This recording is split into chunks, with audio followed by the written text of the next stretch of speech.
To call this meeting to order, document the time as 6:34, and if you would join me in the pledge. Flag behind you. I pledge allegiance to the flag of the United States of America and to the republic for which it stands, one nation, under God, indivisible, with liberty and justice for all. Okay, Tori, with your race to get here from Bristol, you probably can use this about as much as any of us can. If you would That's great. Yes. lead us in our mindfulness, Excellent. please. So everyone just find a comfortable seat, and you can sort of close your eyes or find a spot. We're going to take a couple minutes to remind ourselves why we're here and just get settled into being right here, right now. So everyone can take a deep breath in, then focus up, and then deep breath out and relax. Take a deep breath in and out. And one more time, a deep breath in and out.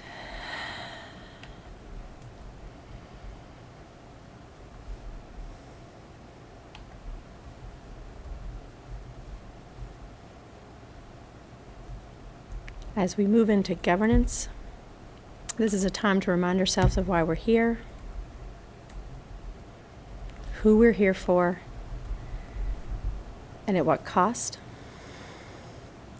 And we can set a goal tonight to make sure that we are honoring the dignity and value of both of our schools' populations as Colchester and Winooski comes together to look at expanded opportunities for all of our students and benefits for our communities.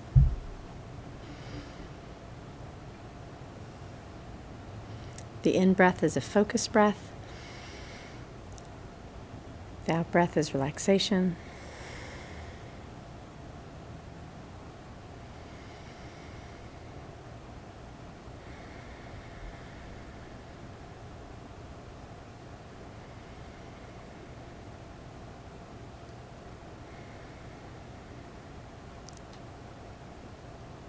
And on your next exhale, you can come into the room as we govern together. Thank you. Just by way of, boy, that was strange for our visitors.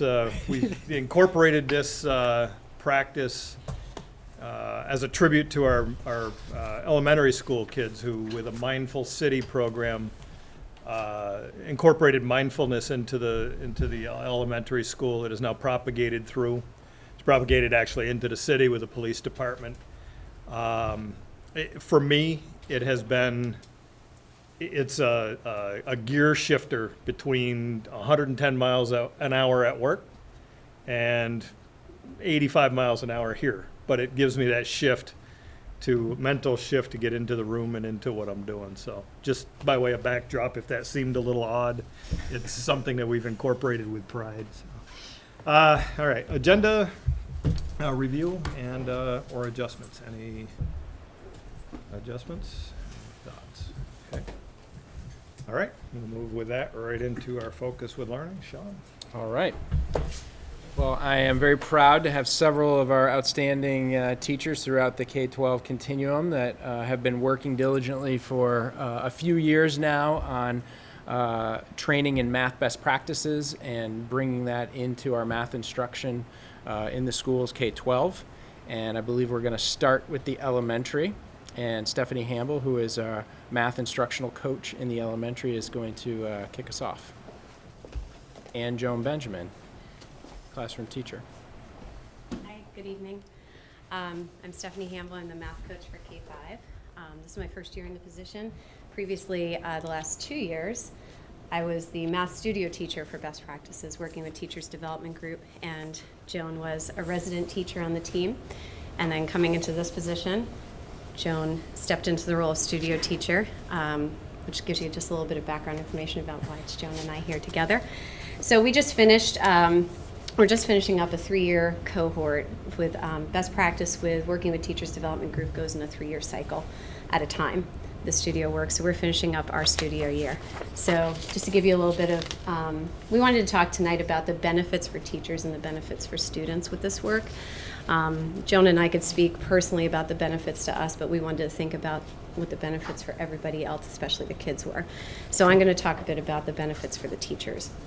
So being a studio resident and watching a studio teacher is a huge benefit. Residents sharing out with team meetings, getting to understand the work that's happening when residents and the studio teacher are working together with Bill Feely, who we've been working with from Teachers Development Group. Teachers being facilitators of the learning process, so students starting to see math as the authority, not the teacher as the authority in math. So that's a really big thing that we've seen change. Teachers doing the math before the lesson, so when residents work together, when residents work together with Bill, we often do the math before the lesson, but what has happened now is that teachers in their practice over this time have begun doing this as well. So as they're planning a lesson, they're doing the math first so they can anticipate what students might do. And also they can kind of think about, well, what can I expect and what do I really want to come out? Teachers being really intentional about structured student math talk and conferring. So really less teacher talk and more student talk.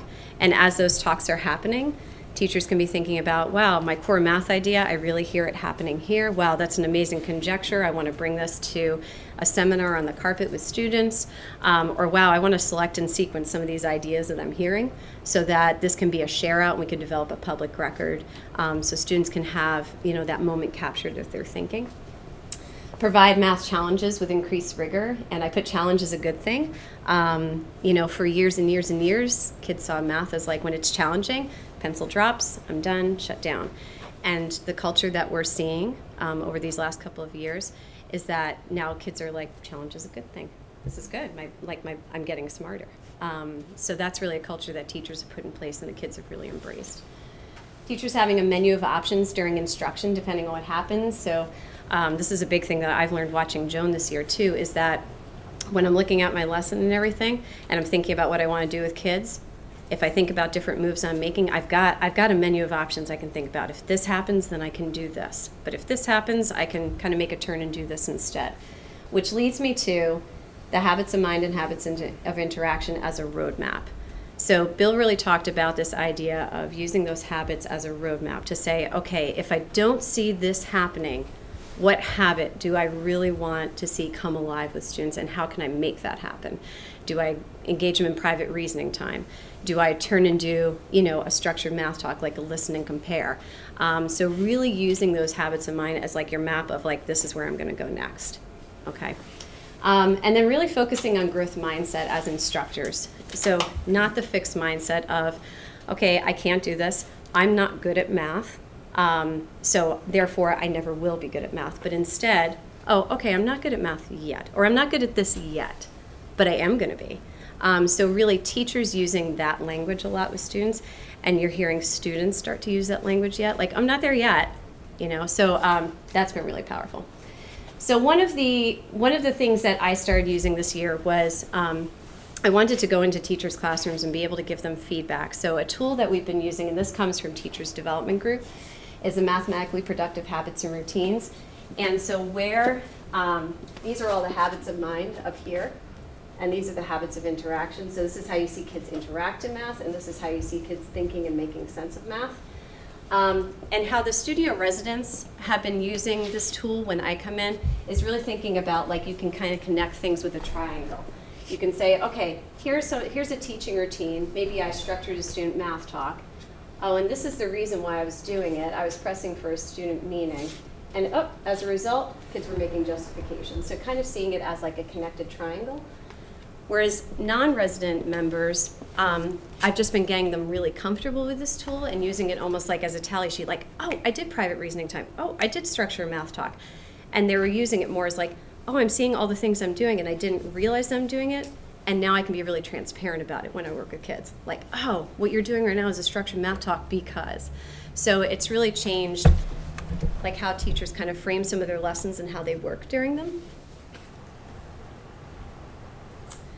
So Joan's just going to really quick cue us up. This video is being a little finicky, but we're just going to watch like a 2-minute snippet. This is Carol Dweck, and she's a really, really big name in growth mindset. And this is a video about the power of yet. So just enjoy. and difficulty. So I gave 10-year-olds problems that were slightly too hard for them. Some of them reacted in a shockingly positive way. They said things like, "I love a challenge," or, "You know, I was hoping this would be informative." They understood that their abilities could be developed. They had what I call a growth mindset.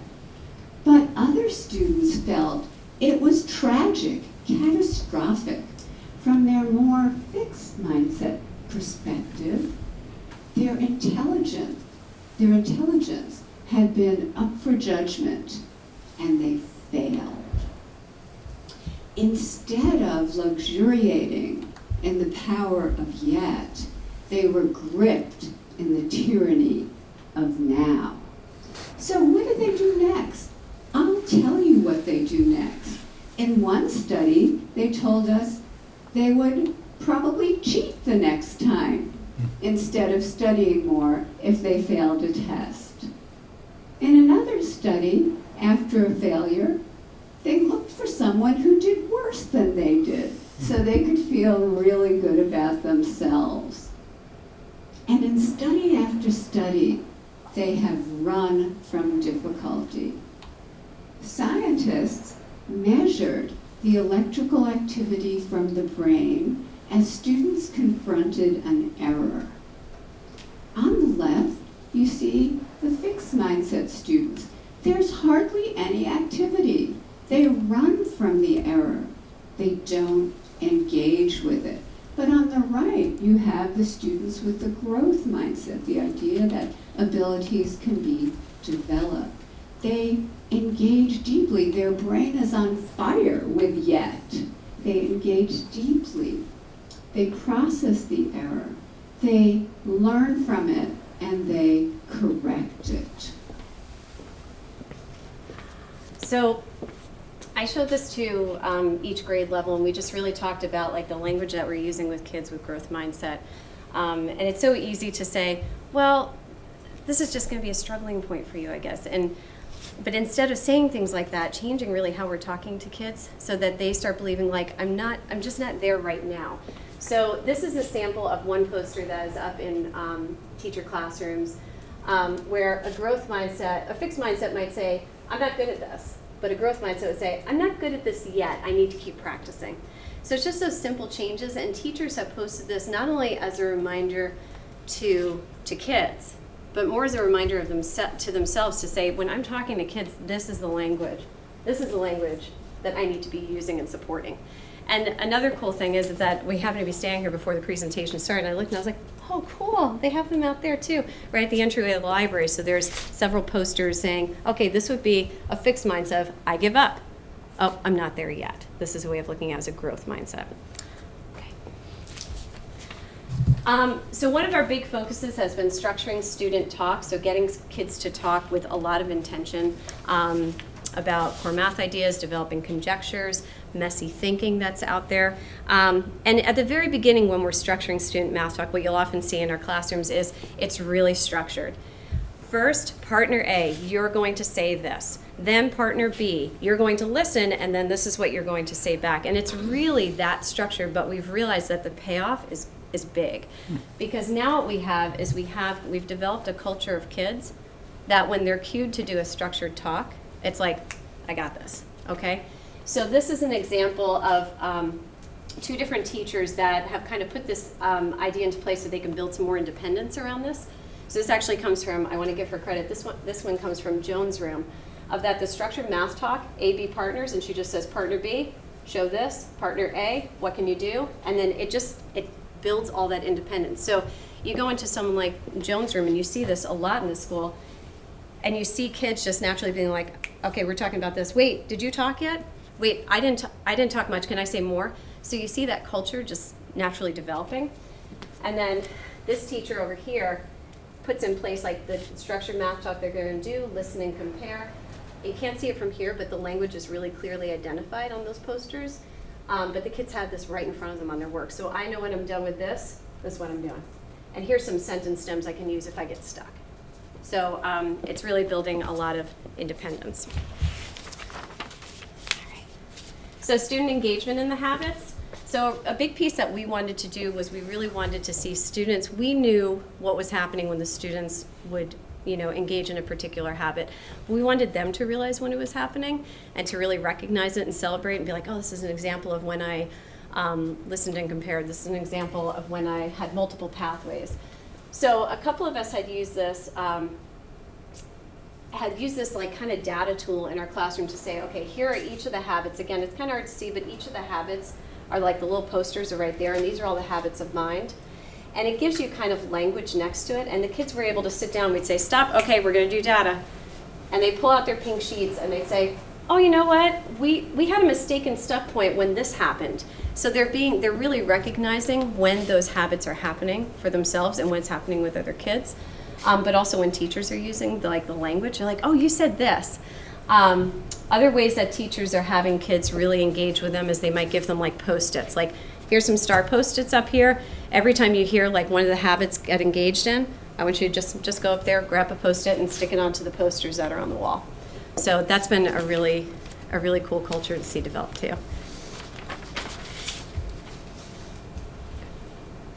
So to end the teacher benefit piece of this, when Bill was finishing up with this 3-year cohort, he asked us just to kind of go around and talk about like give us your feedback of this 3-year experience working with this group and doing this work intensely. Give us your feedback. So I'd like to play, these are resident members that are going to do some talking and our own studio teacher also. So enjoy.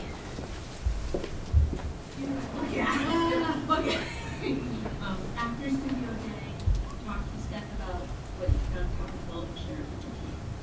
So my focus is really on practices, and math is great as a, whatever grade you're at, it shows you where your trajectory is or where you're going. This experience was incredible. It'll push you to improve your practice and you'll grow a ton if you put in the effort. Okay. It's not a high-stressed environment unless you're that volunteer classroom teacher, but you get to listen to feedback, and it's not the least bit stressful. I love being able to go into another teacher's classroom and actually see these best practices enacted, so it's not just hearing about it, but it's actually seeing it in practice, and it helps me to figure out what I need to do. So I'm going to pass it over to you, Joan. So it's been great being part of the Math Best Practices. As a teacher, I've learned a lot from it. It's been a wonderful program. So what are the benefits to our kids? Because that's ultimately what we want. And there's this great saying that says, those who do the talking, do the learning. And so we want our children doing the learning, so it's really important that they're doing the talking. So we present a situation, a problem for them to think about, and they always start off with that private reasoning time. So it's important that children have their own time to process things through, think things through, try to figure out what strategy they're going to use that's going to help their strategy make sense. And so they each take their time to do that private reasoning, and then from there they're going to talk with their partners. And Steph's talked about that equitable time, really important for them to each have some really good amount of time to be able to show how they figured it out, to look at how their solutions were done differently or how they were done the same, so they can learn a lot from each other. So that partner time is really, really important. And then we'll come together as a large group and share some of those key strategies. And we'll have students revoice some of those big ideas. So the more they're talking about it, they're internalizing some of that new learning. And classroom debates is one thing that my class just loves to do. I'll present a situation. They have their private reasoning time to work through it, come up with some evidence that's going to prove their thinking and why something works. And then we'll have them make a decision. So might have a situation up there and we'll just say, is it true or is it false? And after they've had their private reasoning time, it's like, if you think this is true, stand up over here. If you think it's false, stand up over here. And you have to have the justification of your work, so you're not just guessing. And there was this one time that they had ready to make their decision, and everybody got up and came over onto the true side. And there was one girl that had the evidence that she believed that proved it was false. And she went over onto that side all by herself. And so she had that courage to stand up, even though everybody else had gone over here. And so after they made their decision, it's like, all right, we're coming together and you need to share your ideas and show your evidence, justify it for us. And everybody listened to why they said it was true and why she said it was false. And all of a sudden, this entire side moved over to her side. And she had proved, she had that math was the authority, and she stood on it. And so it was just so great to see that happen. And so kids are standing on the math as the authority. It's not just because, ooh, everybody's over here, so I'll go here. So my class loves debates, and they'll even have debates during partner time. So they'll get together and realize that they both did something really different. They came up with a different answer, and they'll debate it. And they'll come up and it's like, we just had our own private partner debate. So they just love debates. So there's just so much richness in that. So justifying their thinking to make sense of the math is just a really, really important thing. And again, they're doing the talking, so they're doing the learning. So here's a video. Steph just talked about the growth mindset and how important that is. This is a video that's put out by a group called the Class Dojo. And Class Dojo is a classroom management system that just builds in some real positive feedback for children when they're doing great things. And they put out these videos for children about growth mindset. And over on the side are some of the videos that they've talked about. So I'm going to just show, it's a 2-minute video for students and how they look at growth mindset. But on the left it shows mistakes make you stronger, the power of yet, the mysterious world of neurons. Like, it really gets into how your brain works and shows children that, you know, we're always developing and always growing. So putting it all together, the dip and climbing out of the dip. Those videos come out once a week, and my kids are like, is there a new video? Are we going to watch the new video today? So they love them.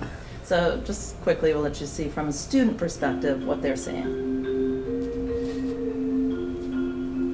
Chapter 1. Mojo discovers a secret about his brain. A secret that will change the way he looks at the world forever. Our story begins with Mojo, a friendly monster who loved school, especially math. Until one day, when something terrible happened. The math problems got harder. Nothing made sense anymore. Mojo had a devastating thought. He just wasn't smart enough for school. It seemed the only reasonable thing to do was pack his things and leave forever. Just then, he heard his friend Katie laughing. Mojo, you can't just give up, she said. I have no choice, Katie, said Mojo. You're either born smart or you're not. And I realize today that I'm not. Mojo, that's not how it works, said Katie. Anyone can be smart, you just have to work at it. That's the most ridiculous thing I've ever heard, said Mojo. It's not ridiculous, it's science, said Katie. Neuroscientists studied the brain for years and discovered an incredible secret, that your brain is like a muscle. When you try challenging things, like those hard math problems, you're giving your brain the exercise it needs to get stronger, which makes you smarter. Ooh, is that really true? Said Mojo. Of course, said Katie. It's like how when you were a baby, you didn't know how to talk. But you kept trying, exercising your brain, until one day you could. Mojo! Mojo couldn't believe what he was hearing. If your brain was really like a muscle, did that mean anyone could become smarter? Even him? He turned to ask Katie, but just then, she had to be off to her next class. But maybe you can answer Mojo's question. What do you think? Can Mojo become smarter? What about you? Now that's an interesting question indeed. So these videos have been great. I think it's really given kids an understanding that, you know, they can learn something. You don't have to be afraid of those challenges and something that you can't do, that you just work at it and listen to others and work it through, and it can make you stronger. This one was a great one, The Mysterious World of Neurons. We had 2 students that came when Bill Feely was here doing math best practices with us. We had 2 students come down, and we just wanted to see their thinking about some math that we were thinking of presenting. And they were really working hard. They were really challenging their brain, talking back and forth and trying to figure out this one problem. And at the end, when they were done, they were like, our neurons were jumping. So they really are taking that to heart. So they're great videos, and it really is helping our children, our students, to see that, you know, we can go for it. So some really great things that are some advantage for our kids being involved with the best practices of math. They're highly engaged in their learning. They're not just sitting back passively and listening to somebody try to teach them and talk. They're the ones that are doing it. They're making connections between what they already know and this new learning that's happening. And they're learning how to interact positively with each other because they're talking, they're debating, they're not putting people down if they have a different idea. They're really working positively with each other. They're feeling that sense of accomplishment when their learning makes sense and they were the ones that figured it out. They're building their confidence, and they're learning that mistakes are okay. They're the stepping stones to learning. So to finish our piece of it, there's a video that Bill Feely took of 2 students that are talking. So it's just some evidence of them actually at work. And this is a 3rd grade classroom. We're learning about fractions, and they had only been learning about fractions for 2 or 3 weeks when Bill walked in and heard them talking, and so he decided to take a video of them. So here's their talking in action. On mine, I know. On mine, I'm good math. 1/2 is equal to 2/4. Yeah. Oh yeah, 1/2 is and this will be I'm gonna use a backpack. And this will be the same because this is 1/4. This is okay. That's really messy. And get it, really messy. And then this would be, yeah, you're right. If I do this would equal 1/2. And this, if I do that would equal 1/2. And if I do it to the other one, to 1. They're basically, this would also be the same. And this. See? I should have put it on there. And the second one I said 1/2 is smaller than 3/4. There. Hey, do you know 1/2 is actually smaller than 3/4? It's actually smaller. 1/2 is not smaller. Yes, it is. Really? No, because 1/2 goes on the largest. This is 1/2. This is like 1/2. And yeah, you're right. 3/4. Yeah. So how? No, it isn't. Yeah, there's 1/2 here. This is 1/2 here, and then this is 3/4.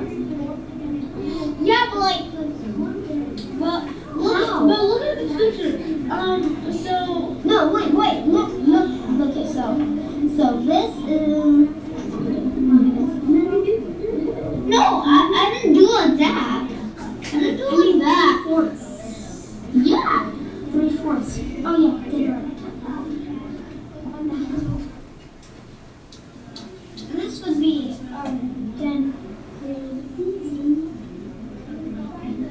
Yeah, you're right. They would be bigger.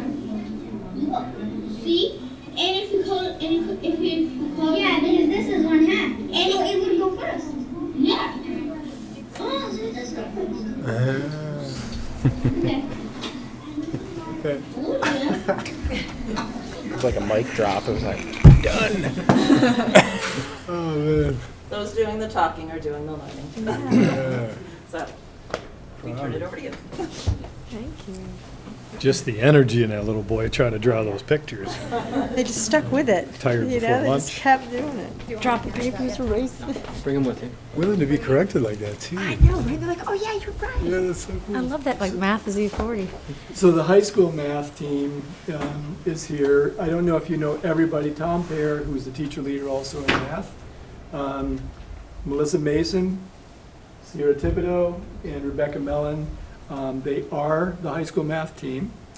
And they're going to be talking about the math best practices at the middle high school. So building right on the great information that was shared. Interestingly, if Tom doesn't say it, I'll say it first. The video that they showed at the very end was actually the video that was being used in our last math best practice training. It was a kickoff for some of the big conversations we were having about what does it look like when it is being engaged, when kids are really engaged in that kind of student-driven, the adults were nowhere to be seen. They were doing the learning with the math, and it was just a powerful, powerful experience. So, like Leon said, I'm Tom Pear. And first off, I just want to say, like, you ever go through life and you have connections, and it's just like, oh, that's funny. I listened to this song on the way to work, and then all of a sudden, no, it's playing at work, right? And we just let it go like that, right? But whenever I'm working with best practices, the connections are just always happening, and there's always a reason for it, is because all this work is so, it all builds off of each other. So you guys are up here and you're showing things that I'm about to show, and we didn't even plan this, but that always happens with best practices. It just lines up so incredibly well. I wanted to jump up and just yell, preach it. So, I mean, wow. So you saw from Carol Dweck right off the bat, one of the lead researchers when it comes to mathematics and the growth mindset. I'm going to show you something else. This is from Joe Bowler, who just recently came out with a new book called Mathematical Mindsets. Wink, wink, nudge, nudge. This is a good summer reading, Sean, just to consider. This is a quote straight from her book, though. Many people will say that math is different because it is a subject of right and wrong answers. But this is incorrect.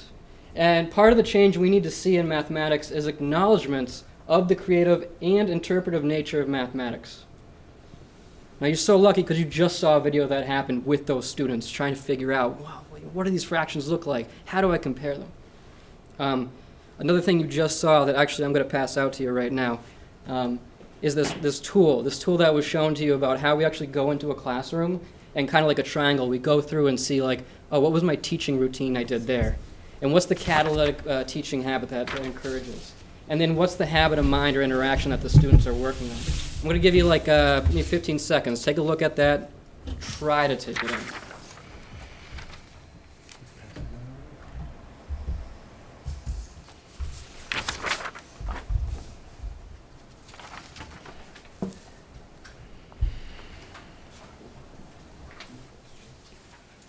Okay, you got 5 seconds. 2 and 1. Okay, so what we're really getting at on this tool, this is the tool, by the way, that we use when you walk into a math classroom. You're trying to check off as many of those things as you can. You're looking at it and you're like, all right, I see that with that student. I see that over there with that student. Yeah, it's linking up to they're making connections over there. That's good, that's good. Really, these past 3 years have been everything on that sheet. Right? Trying to incorporate it so that at every moment that we're in the classroom with students, everything on there is happening. That's a pretty large thing to accomplish, which is why we take these one at a time. One cycle we'll look at one aspect, maybe turn and talks. Next cycle we'll look at another, but we'll build it on top of turn and talks. So it's been a slow building and cycling back to the old things that we were practicing, continuing to refine our practice over and over again. I'm going to move away from this sheet, so you don't have to look at it anymore, but please do tonight. Yeah. That's your homework. So at the end of every cycle, and I'll explain cycles in just a moment, but at the end of every cycle, we make some lasting commitments. And these are things we commit to ourselves and to our teaching practice. One that's shown up in the past is being transparent about teaching moves.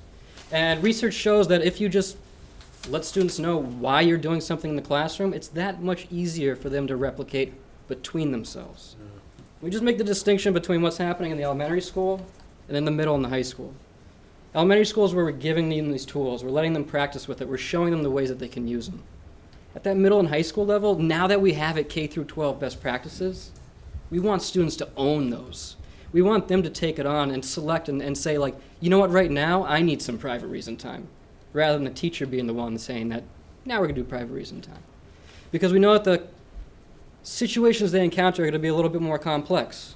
It's going to require some really in-depth interpersonal communications. We have the tools there for them. They've been practicing them. Now it's their turn to really take them on and own them. Another thing we've done is, and this happens throughout, is structuring activities to support all learners.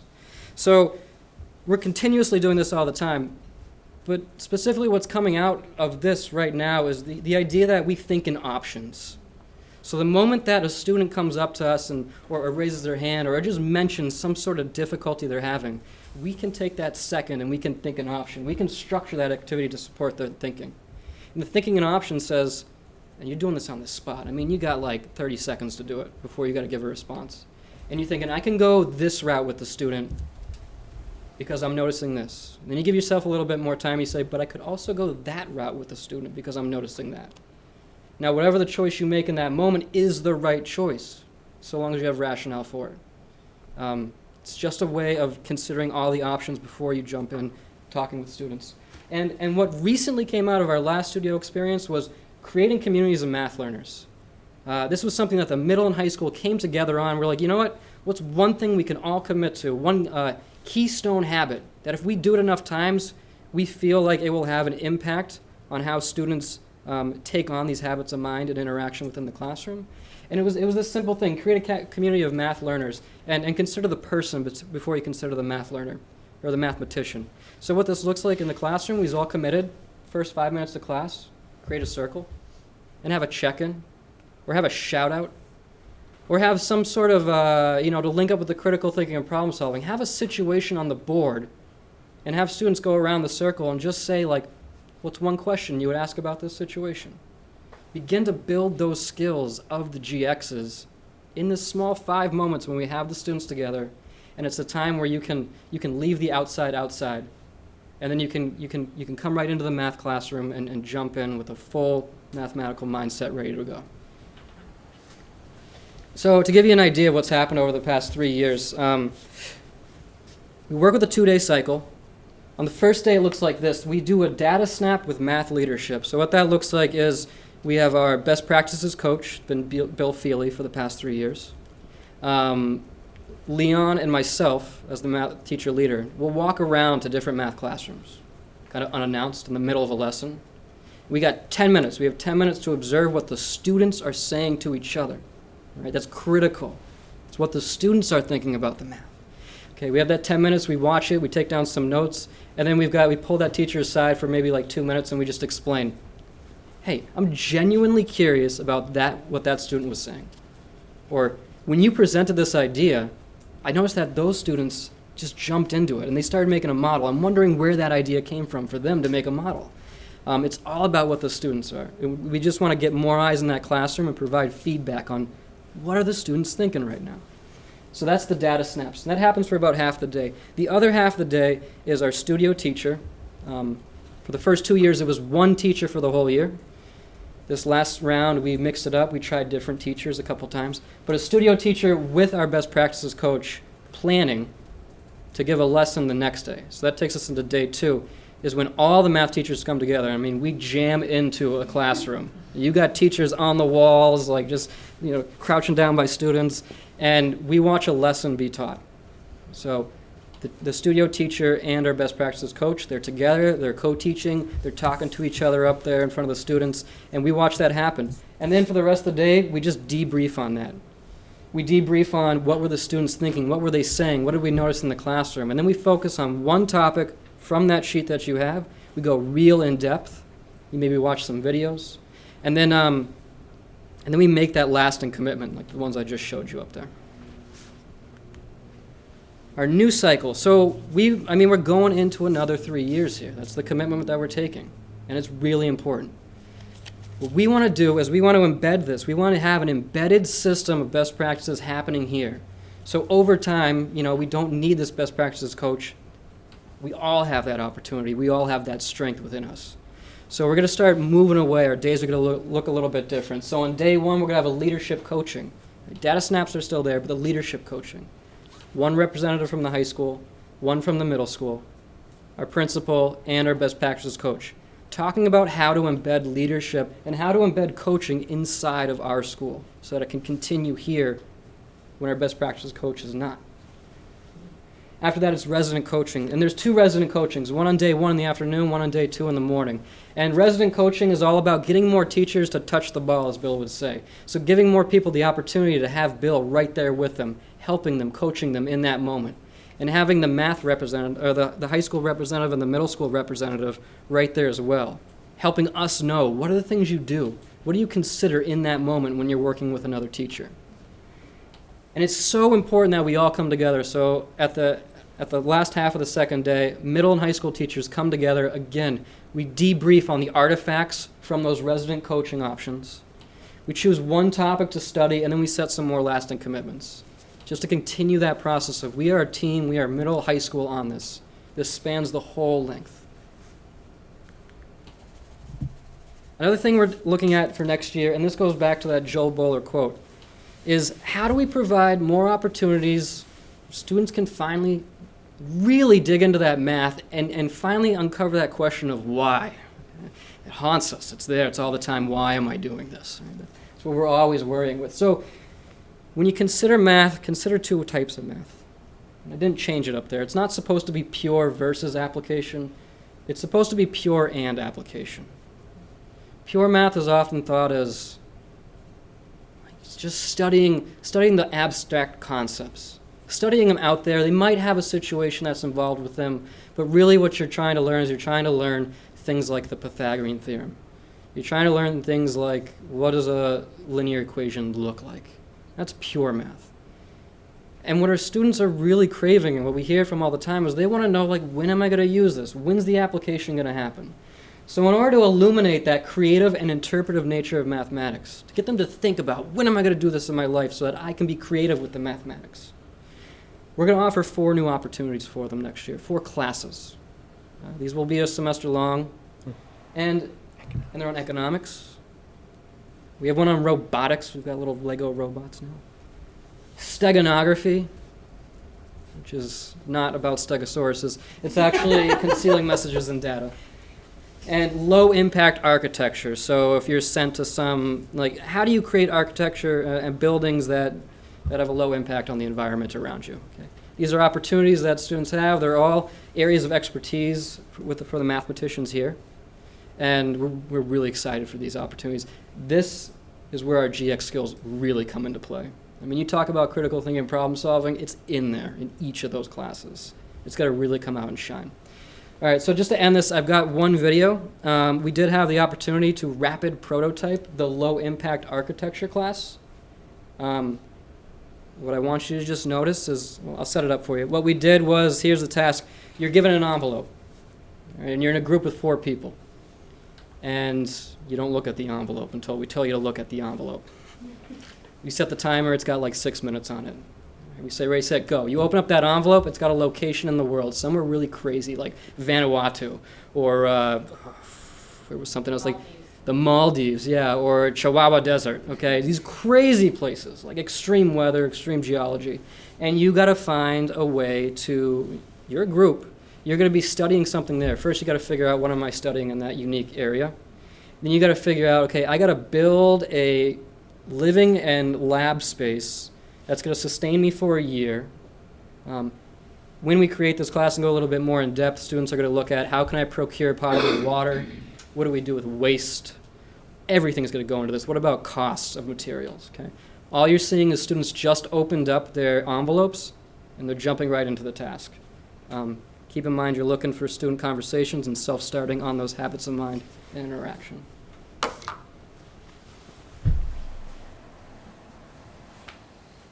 These are high schoolers? These are high schoolers, and it's a range. I mean, fractional reasoning to topics of calculus.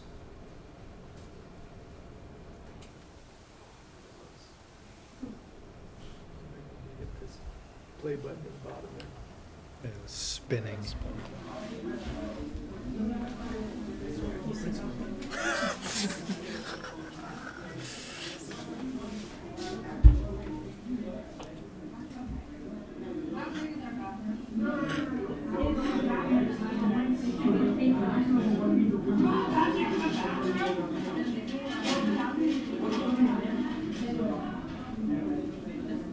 That's very good. Is it? That's tiny. What's that?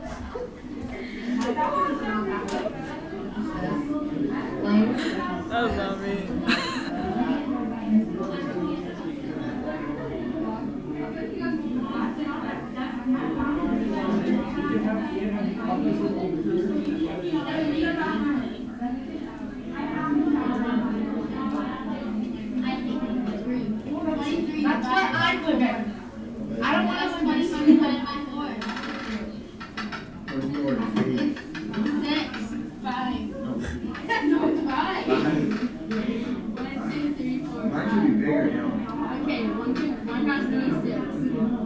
Michelle's.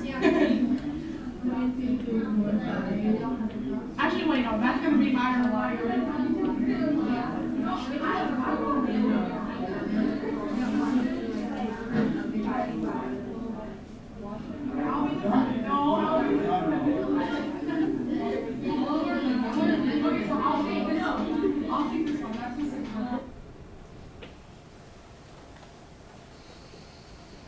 I can't stress enough like how incredible it is that the school district has taken this on K through 12, and the fact that these mathematicians are really grappling to make sense, use their creativity to come up with new learning. It's truly powerful. Thanks. Thanks. Thanks, Tom. Yay! This is a great The teacher that was here. You guys have questions? Any- Yeah. I had a question. So there's lots of talk in the world about the differences in the way that men and women perform in math, and especially on standardized tests, because they're told from young ages that they can't do it. Women are told that they're not as good as math and science, which, scientifically is completely mythological, right? It's not true. So I'm wondering if you guys observe any of this, and if you plan for it or think about it, and if you see it showing up in your classroom either earlier or later in the K through 12 cycle. I mean, I can say at the elementary school, I don't know, I haven't, like, you just made the statement about the, girls and boys, and I'm like, wow, I haven't noticed anything like that. The only thing that I've seen that kind of relates to that is like kind of this piece of status, where it doesn't matter boy or girl, but there are some students that classically in the past like just really feel like they have low status in math. I fixed mine said I don't know. And the kids that are raising their hands faster are the ones that know it more than I do, which is not the case. So that culture shift, you now see teachers saying like, all right, when I do my select and sequence and I walk around the room, I'm going to get it from that kid. I'm going to get an idea from that kid, even if it's just a piece. I'm going to get an idea from that kid that is typically low status. And I've watched it happen. I've watched it happen in Joan's room. And over time, you're like, wait, everybody seems to have the same status in here. You can't tell the difference. So I have to say that's one thing that I have to say with this culture shift K-12. I'm not seeing that status piece as much. I'm seeing it go away because of this equity. And that's just my 2 cents. I would say the only thing that I notice in the high school is not so much about the mathematics having the difference, but it's that in other cultures, it's just there are some cultures where the man or the men are entitled to education versus the women, and I think that that's really hard for some of our students coming from other countries who are in our classrooms here. They struggle with that cultural barrier. Right.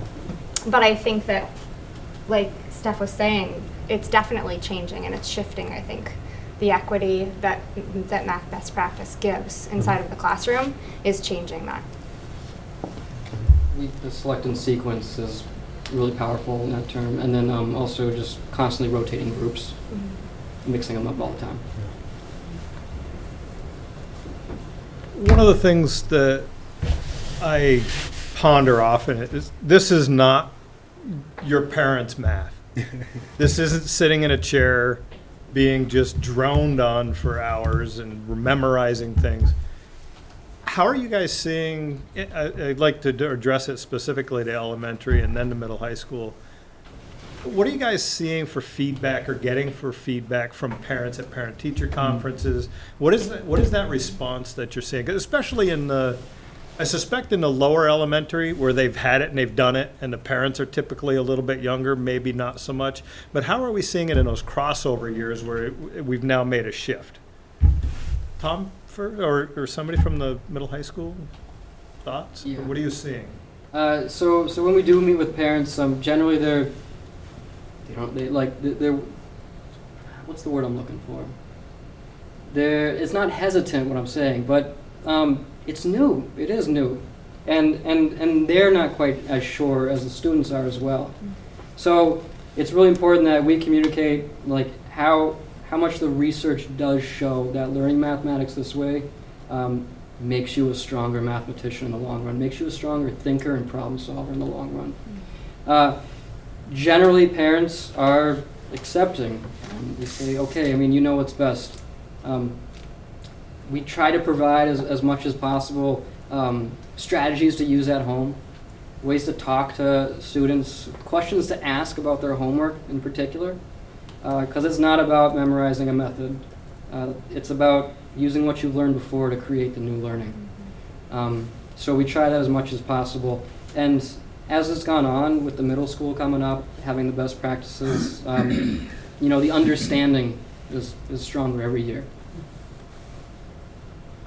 At the elementary level, I've definitely seen some frustration with some parents just not knowing how to help their children to learn the math. When, you know, when they go home, they want to help them. But they don't know how to, because we are teaching it in a different way, and they only know the way they were taught.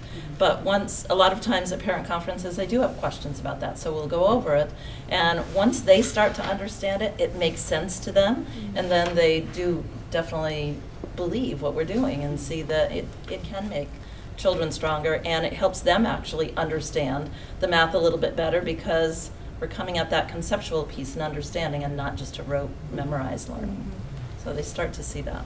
And that's one of the things that I have to say, like, was challenging too, was that parents would often, like, kids would come in and say, oh, my dad taught me a trick about how to do this. And best practice is like, no, you know, don't do that. And I mean, I can speak from personal experience, you know, I have the experience here, but we live in a district where this work has been happening for many years now. And my husband was sitting with my first grade daughter at the table, and he was helping her with her math homework, and all of a sudden I hear him like he grabs a pencil, he's like, let me show you a trick, and it was like nails on a chalkboard. I like turned around in slow-mo, like, wait!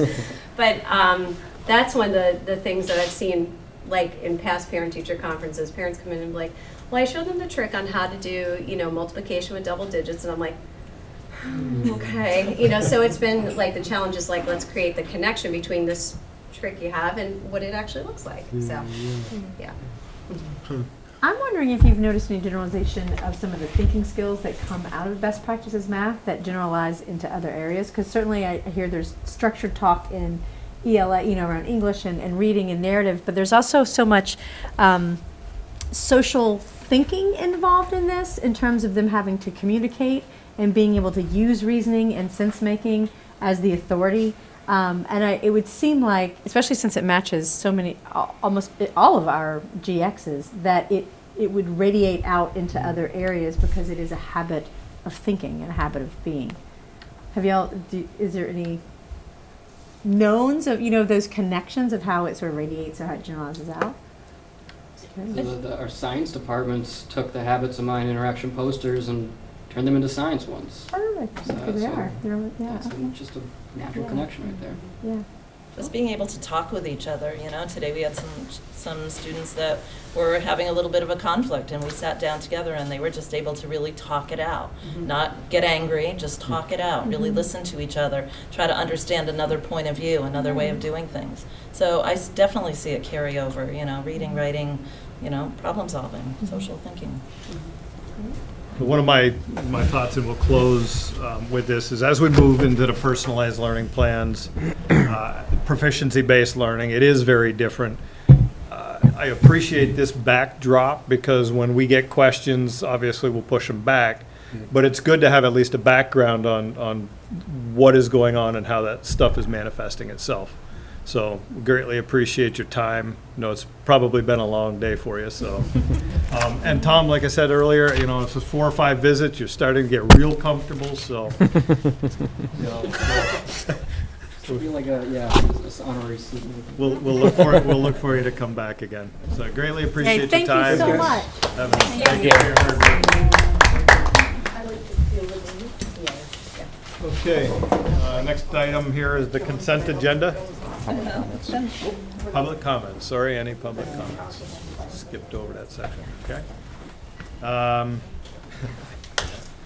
And so now the consent agenda. I would accept the motion to approve the consent agenda. So moved. got just one item under the superintendent monitoring report for the compensation and benefits. One of the comments in there is the add business managers letter in there, and it wasn't in the minutes, so Oh, right. if we can add that in and so then good at that. file that away for posterity, that'd be good. All right, any other comments? Do. All right, all those in favor accepting the consent with the noted change, aye? Aye. Nay? Opposed? Okay, great. And now on to our main mission for the night. Our Colchester School folks, if you guys want to come up, and we're kind of spread out on the table here, so if you want to Fill in. come in and fill in.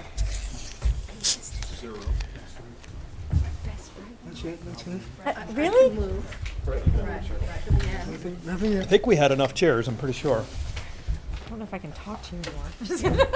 If not, we're going to have to go into the math best practices section here and work that out. This looks like a friendly spot. Oh, hey. We look friendly on the outside. There's room over on this side Yep, too we got here. a couple more right here on the Hi. end. Rainbow does. Well, now you know why we saved you a Nice seat. to meet you too. You're good. Yep. Hi, I'm Rainbow. I know, right? We get the sign. I can't, no, because it's right at the door. Mine is the one not. I can bring that. Mine's that middle. Good. Gwen? Julian. Okay, so I'd like to start with, Nice to meet you. oh, sun in your eyes? Yes, badly. I'm gonna put my sunglasses. No, we want to see your eyes. That's key. Here, that's fun. All right, thank you, Tori. So I'd like to take the first couple of minutes just to go through intros, roles, very brief, and just so we have a context. Kurt, keep us organized. You want to start on your end of the table? Just introducing myself? Just introduce and your role. How long have you been on the board, or how long have you been in the A year district? ago March. My name is Kurt Taylor, and I was elected on the board a year ago March. And that's it. Yep, thanks. Jen Corrigan, this is my 7th year on the board, and I am the board clerk. Craig Keeney, starting my 4th year on the board. 2 daughters at high school, one's a junior and one's a freshman. Rainbow Chan, student representative, 2nd year on the board. My name is George Trebe. I'm the business and operations manager, and I've been doing that for 10 years. Sean McMahon, superintendent in Winooski, and on the tail end of my 3rd year here. Mike DeCaro, board chair, 6th year, 5th as chair. Ended up putting 5 kids through this system, as well as myself, about 10 years ago. Math best practices are taking me out of that. That makes good sense. I'm Mike Rogers, school board chair, and I can't remember how long I've been on. So. Larry Waters, superintendent, 10 years. Amy Miner, a high school principal, 17 years. Hi, I'm Gwen Carmoli, Director of Curriculum in Colchester. I've served in that role for, this is my 12th year. I was a math leader before that, an elementary teacher, so this was interesting. I'm Julian Portilla. It's I believe my 3rd year on the board. I got 3 boys here in Winooski. 2 are in school, and 1 is on his way when he makes that a preschool. My name is Lindsay Cox. This is my 2.5 year on the board, and I have a 2.5-year-old. I'm Tori Cleland, and this is my 6th year on the board, too. I wouldn't have thought that. And I have 2 daughters, one in 2nd grade and one in 6th grade. I'm Brett Krasinski. I'm student board member for Colchester High School and Colchester School District. And this is my 1st year. Brenda's our board reporter. No, so we're board reporter. Okay. So I'd like to start with at least a little bit of perspective on what we're here to discuss, and just to give you a little bit of background. I'd like to start obviously by welcoming the Colchester School District folks here. As we begin our investigation into whether or not to commission a merger study this evening, I'd like to give you at least my perspective on why we've reached out to another district in Chittenden County. 4 or 5 years ago, we had an opening for a superintendent district. It was under 1,200 students at that point, and we were required by the state to go out and do a study, a merger study. Do we need to be an independent district? We went out and we did that study. Right after we got done the study, they nixed the rule that said you have to go out and do the study. We finished. We looked at with Burlington at that point, and the reasons that we were out looking was simple. We were looking to see if we could find better opportunities for our students and create a better and more stable financial position for the Winooski community. That study concluded at that time that it would not have proven advantageous to move forward with that merger, even though at the end we were told that we didn't have to. Now, a few years later, with financial incentives from the state, we're asking, in my view, the same questions. In terms of Act 46, we have here in Winooski 850 students. Get that number at 940 if you take equalized students, but I'd rather take the count the eyeballs and divide by 2 approach. That's what the state does. So we're just under the 900 limit, clip limit of the Act 46 merger. So in that point, it requires us to do a study. Being so close, I firmly believe we could get a waiver from the state and continue as an independent district. So I want to start with that. We've made some significant changes over the past 4 years. Our climate and culture are stronger and more positive than I've seen them at any time in the past 20 years. At least 20 years. We're taking steps toward moving toward personalized learning environment and are one of the leaders in the state in this regard. We get accolades from around the state for the work we're doing with our personalized learning. With respect to diversity, we've got a wonderful environment. So with that background, I'd like to say that the least of my concerns in this merger study are tax incentives. To me, tax incentives, the graduated tax incentives, though generous, are short term. Anything we're looking at here for 4 years, to me, is a nit. This study is really about our students and opportunities for them. It's about our community and our community's ability to financially support the next generations of students coming through. This isn't about tax incentives for 4 or 5 years. This is about 20, 25, 30 years worth of an interaction with a group that's got the interest of the students and the community in their best interest. That's the focus that I'm bringing, at least, and I think for the most part, I suspect my board members follow me. So what we're looking for is a good, solid discussion on what is the merger study, what would it do for our communities, not into the nits and lice about what do we do about this and what do we do about that. That would not be what pertinent to this this forum. So, Mike, did you have something? Sure. I guess obviously the questions that we brought and to propose to you to really kind of question, really set the table for is we have certainly a lot of questions about that. I think this is a unique time of the year, is that usually this is a transition period for students and parents to be looking at students moving up, going into different schools. And so we always get, and I always hear through the grapevine sometimes about parents who are, making requests about they'd like certain teachers and they want their students to be, with their friends and, how can we make this happen? And if we don't make this happen, some people are upset over it. And, and I appreciate that from the parents' perspective of certainly looking out for their students and, and be proactive in that respect. But in the other sense of it, in one sense, I'd like to say that we put an end to that practice completely. And by this kind of merger, I think it would be interesting for the community to understand is that it is sooner rather than later that we should start integrating our students into the global community. The global community is around us, certainly in a lot more, a lot larger numbers with Burlington and Winooski that pretty much 3/4 of our territory, And so I think we have to bring to the perspective to the parents is that the sooner we merge our students within the global community is they have a better perspective of the world around them. And it's nice to have a friend in the classroom with you, but it would be nice to have someone from Saigon or Nepal or the Sudan to get a much broader perspective for parents of where they're going to, their expectations of where they're moving on, in the world, and a different aspect of what's taking place. So I think that's important for our students to understand, and that's the perspective I'm kind of looking at. Obviously, money talks, and our community has always been very frugal in what they do and how we proceed.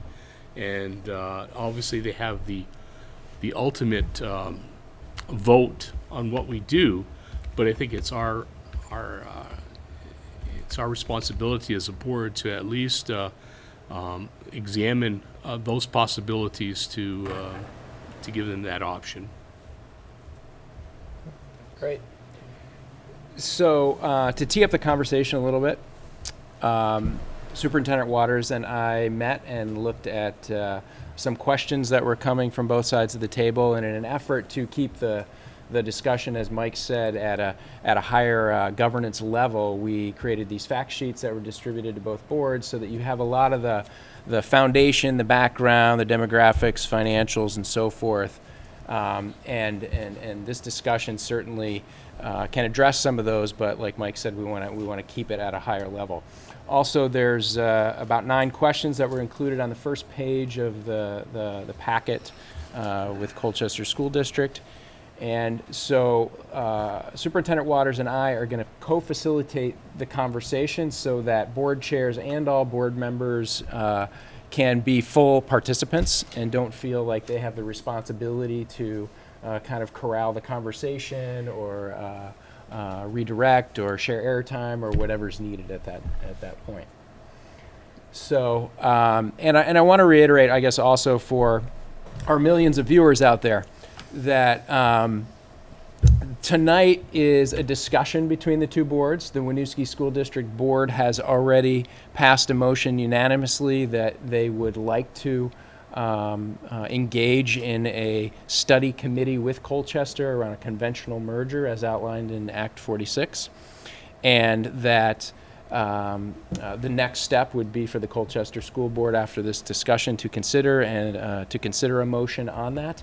And the result of that would be forming a study committee, which there are very clear guidelines about how you do that, and there are monies allotted at the state level for districts to conduct the study. So given that, I would direct you, if you don't have them in front of you, the 9 questions or so, and I want to actually skip to the second one and start with that. Mm-hmm. And open up to the group, and that question is, what do our respective boards see as the strengths each district has to offer, and then what are some of the needs for our schools and communities?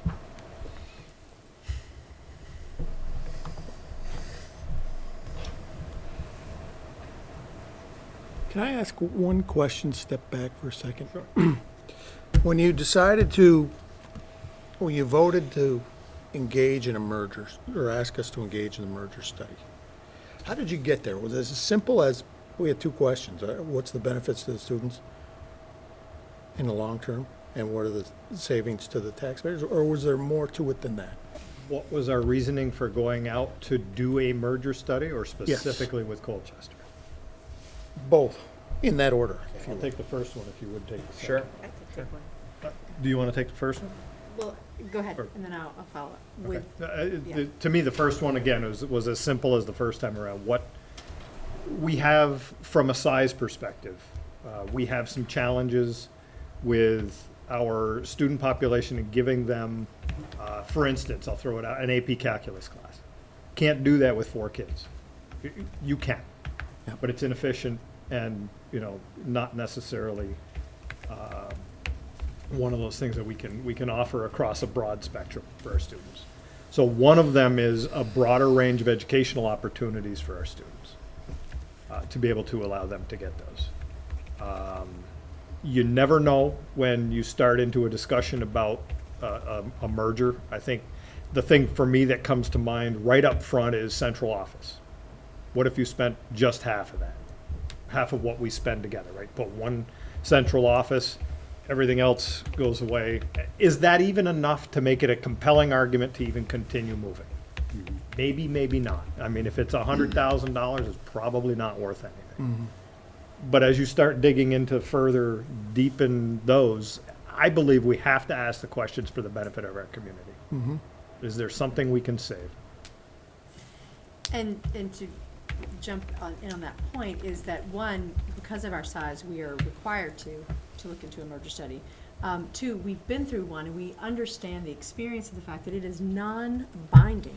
And as you were saying, that it is our due diligence to actually look at what is in the best interest of our students in terms of opportunities and certainly cost savings for our taxpayers. So to enter into a study, in my mind, is an easy answer. Absolutely. Why would we not want to look at expanded opportunities and cost savings for our taxpayers? Somebody else paying for it. It is a non-binding agreement, and we certainly found that in our study with Burlington, where it came out where it actually wouldn't benefit our students or our community to do a consolidation with Burlington. So it was an easy answer. Now, how we got to Colchester was this Chittenden County, got together. Y'all talked about this at your board meeting, is the superintendents all got together, and it seemed like it just seemed the best fit. And we certainly trust our superintendent enough to say, well, then let's enter into that agreement. But it is a non-binding exploration that benefits our students and our taxpayers, and we're not bound by it. We get to make decisions based on thorough information. Yeah, personally, I'm coming from the same perspective. It's a good question. Why not do it? But I'm coming at it from as simple as that. I gotta admit, I put no more thought into it than that. But on the surface, it does, to me, seem like a no-brainer. I was just wondering if I was missing anything.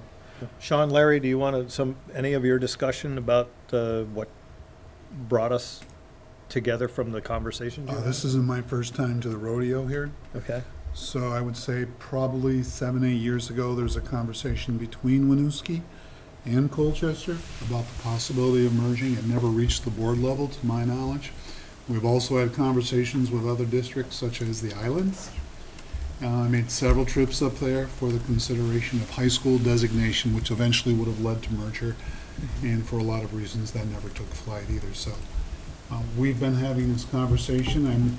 I made a trip down here last spring or so, did a tour with Sean.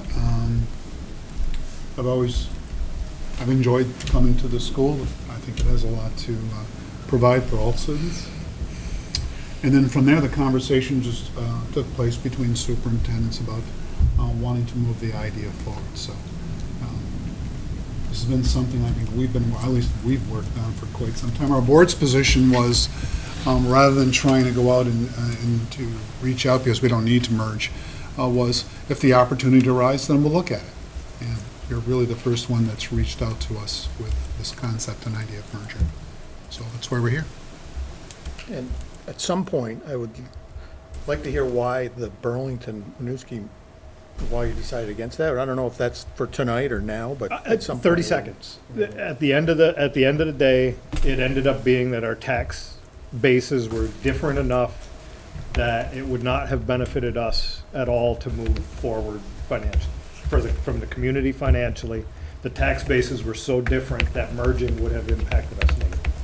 I mean, something to add about the Burlington-Winooski relationship, too, is that we've shared a grant from the Nellie Mae Education Foundation together for nearly 5 years now, and have made tremendous progress working together. So there is a lot of collaboration that exists there already. It was just, when I came on, when that original boundary study was happening, and at the time it purely was about, I think, financials, and we've still worked on some stuff together. We're working on a pilot around a regional newcomer academy for students that are of high school age and have little to no English. So there's still a lot of collaboration that happens between the two districts. But when the four of us got together, the decision was like, this is unwieldy to even think about doing something regionally based on what it says with Act 46 for 4 districts. It's not going to happen in the timeline. And then the further discussions really narrowed it to, if two districts are going to move forward together, everybody agreed that Colchester and Winooski were the two to investigate and look at, and people were saying, there's some incentives on the table to do this, so why not do it instead of trying to get really complicated and do it with 3 or 4 districts? The piece that I've experienced with community members is really around the question of school closure. The process that we're going through is not necessarily for the purpose of looking at closing any schools. We're not interested in closing Colchester schools for sure. Well, I am, 2 of them.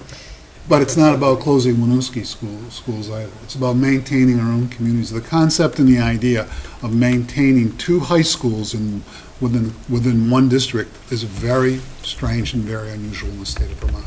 But if you go outside of the state of Vermont, say Texas, I was down there 5 years, you may have 5, 6 high schools, and they all maintain their own identities, their student bodies, and certainly common programs.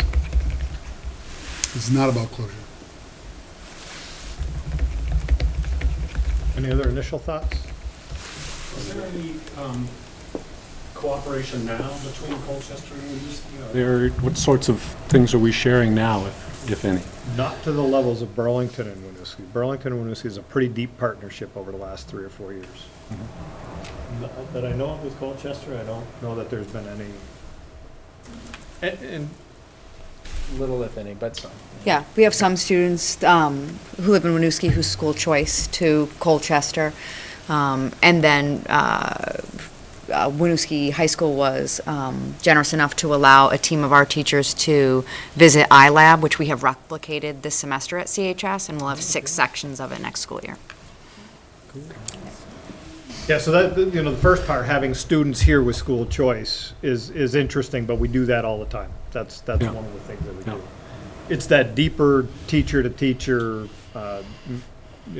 partnerships that I think that you can even get to without the merger. The work that we've done. Fortunately, we've had the grant from Nellie Mae to help as an impetus to moving some of that forward, but I think that taken on a very deep partnership in a lot of places. So I want to put my co-facilitator hat on and redirect us to the question, which is, what are some of the strengths that board members feel and student reps, what are the strengths of your organization, of your school district? Well, I'll start with a strength then. So on our end, about 3 or 4 years ago, we adopted a governance model where we are here as a board to ensure that the district is run well, not to run it well. We've created, I believe, a culture and a climate of risk-taking being a good thing. And Sean has created a culture inside the school that has been just, again, the best that I've seen it in a lot of years. And we have that a very positive climate and culture, I think, would be one of the first things I would say from the board perspective. I think I could echo that for Colchester. Colchester school pride is, I think, a huge strength of ours, both in our student body, our teacher population, our parents and community. I think that is something that we definitely see very strongly.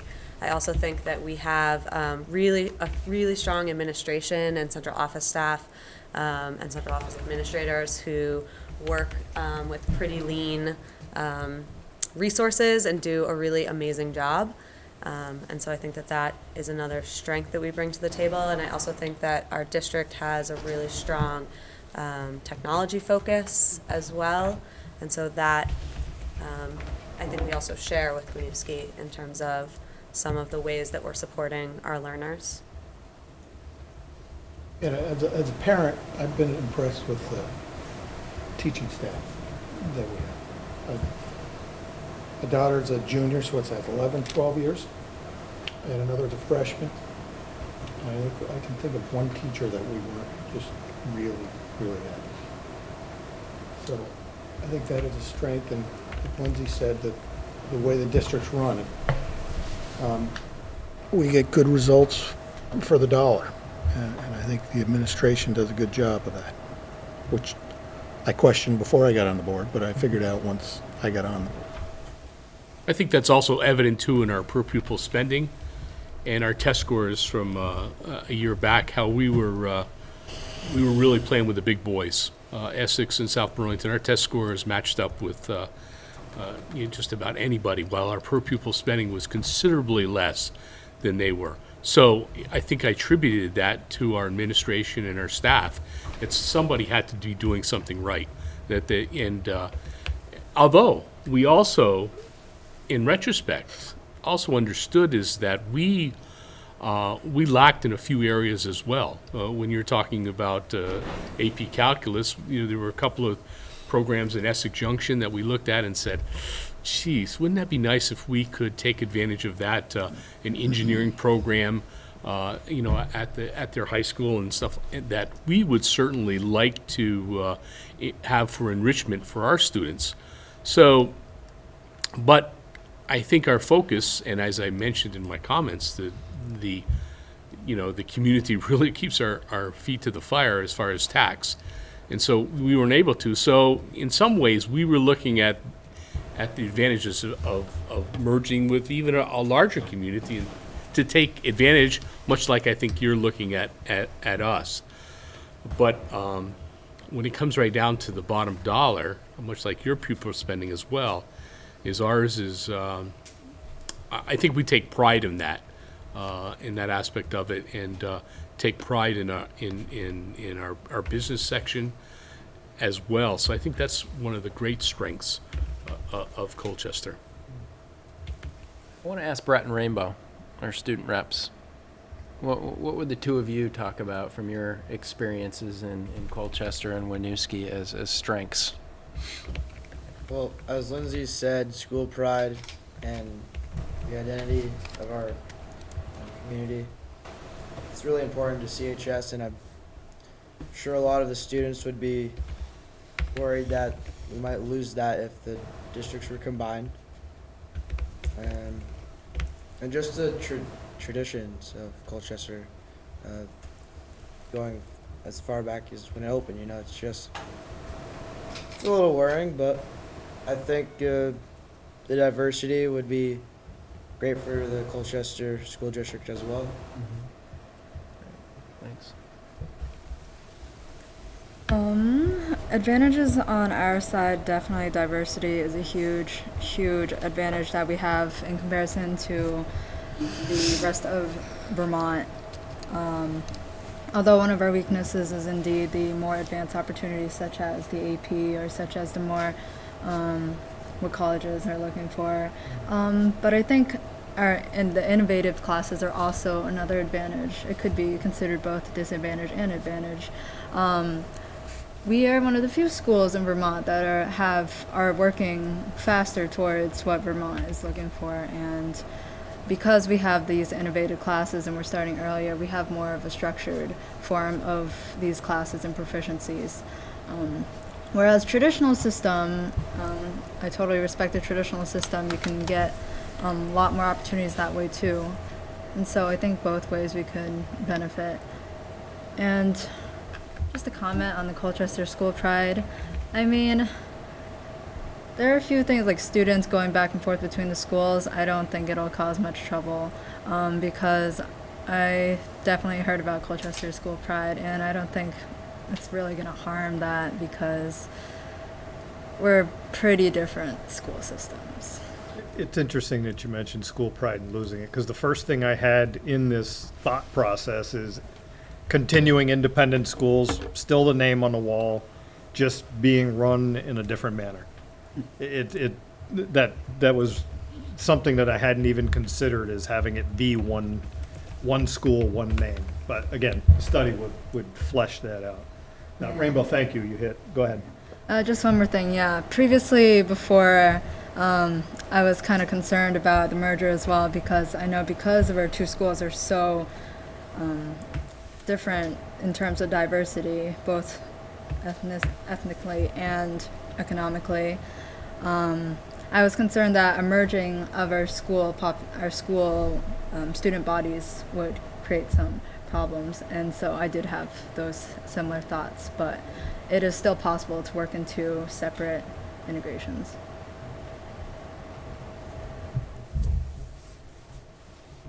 So any other comments on strengths or needs?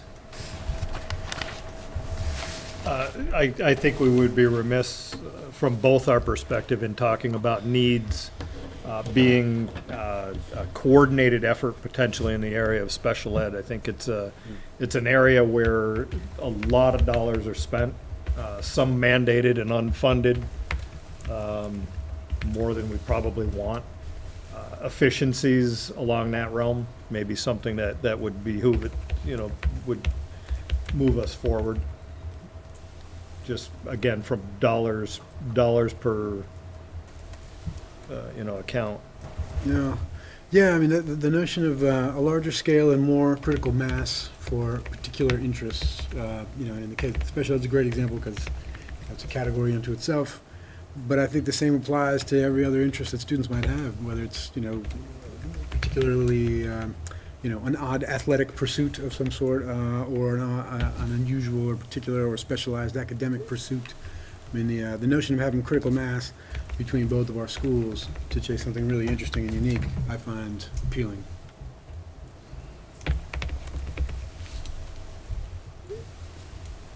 Well, I have some concerns that probably should be raised just so we can get some feedback from them. One is the cost of the study is a possible $25,000, which is not free. I still consider that taxpayers' money. And the more I think that Vermont thinks of itself as a school system, as a state, with that pot of money that has to get divided up, better. So I don't see the $25,000 as, okay, somebody else is paying for it. So I want to think carefully about whether I want to spend the state's money to do the study. The other is, we have a number of things that our superintendent in transition and our administration is going to be having to deal with over the next year or so. We have an early ed center possibility of a whole new building, how to handle that whole thing.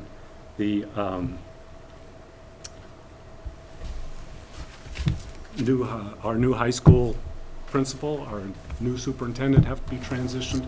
We have a lot of things that we're dealing with, and the study, though there would be consultants hired to cover a lot of it, still require a lot of our superintendents and some of our administration's time, I assume. I'd like to get an idea of how much time commitment is involved in this by our personnel. And finally, I'm not sure, I think it has to be said, I've talked to people in the community of Colchester, and they say, why would we want to merge with Winooski? We have a fine school system just the way it is. Let's leave it alone. I have found some people who said, yeah, it would be a good idea, but the majority of what I hear is that it's not a good idea in terms of the voters.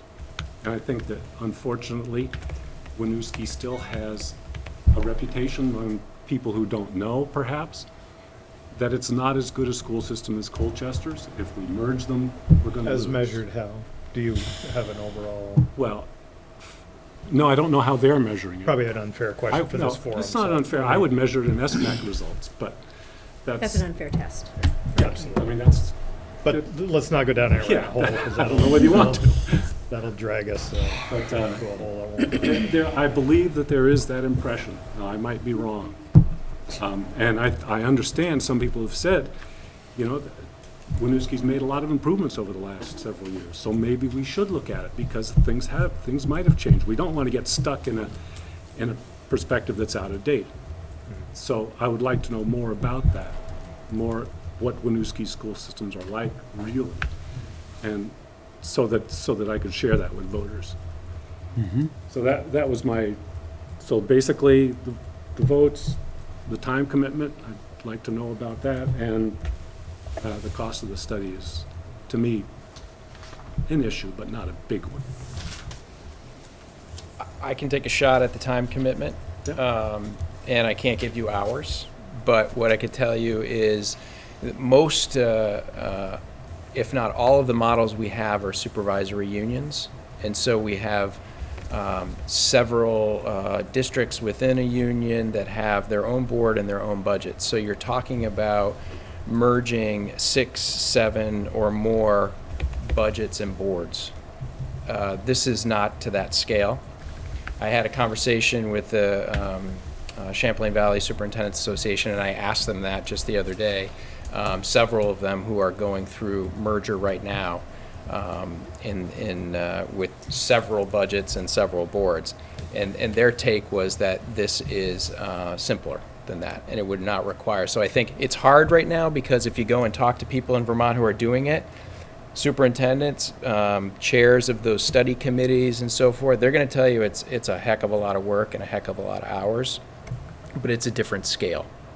I'm not saying it's easy. I'm not saying it's not going to require great effort by whoever's involved with a study committee, but I think to go off the models that we have around supervisory unions would be misleading at this point. Makes sense. I would agree with that. I would also just want to respond to the last question about the reputations, or one of the questions that we have is what are some of the challenges that we're going to meet. And though I can't provide a response to that question about either district at this point, I can say, yeah, sure, that's probably going to be a challenge, but that's information and that's opportunity. We had a great presentation earlier this evening with regard to math. And it would be nice, I think, if folks had a chance to get a better understanding as to what are some of the professional development opportunities occurring here. My wife works in Winooski, and she's visited the school through her company and brings back a great deal of wonderful information. And again, the challenge for the committee and for the group is how do we get that information out for the person or people that you're addressing, but I don't see that happening now. I do see that happening later on as if in fact we begin to move forward. But that's probably one of the greater challenges. Can I also just jump in on the last question as well? Because I feel like after news was in the Colchester Sun about the possible, entering into a merger study, I definitely got approached by a lot of people asking questions. And part of what got me excited about trying to shift their perspective about just this next step, which is just entering into the study, is that the whole point of the study is getting us answers to those people who say, why would we want to do that? And like right now, we don't have those answers. I don't have the answers for the why, but we have an opportunity to have a really diligent study that gives us the answers both for the educational opportunities as well as the cost savings, potential cost savings, and allows us to look at a whole host of possible options, right? I think when we hear the word merger, everybody thinks of something, right? I think our 2 students said, oh, well, that means, we're going to lose our student identity.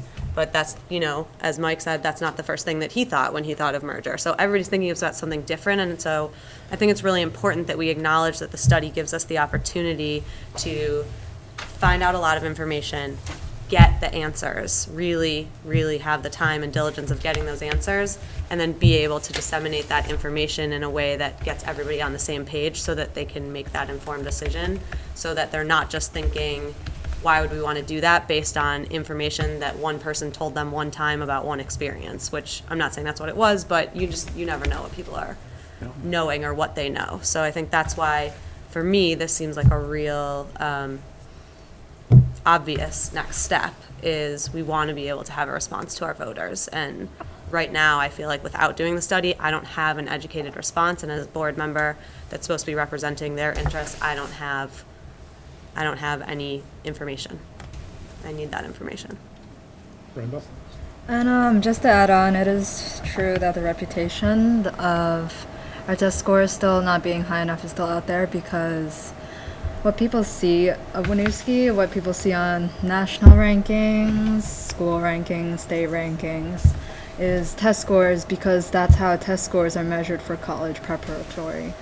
And because I think one of the main reasons why our test scores are so low is because our student body I think about 54% of our students in the high school itself consists of New Americans, or people that are not Caucasian. And so I think that makes a huge difference, because we have a lot of New Americans, a lot of English language learners, and they're being forced to take this standardized test in order to determine how well they are going to be prepared for college, and that ends up ranking the school. And so that's probably just a negative stigma, just because people don't see what happens inside the schools rather than just the stamp that's put on them.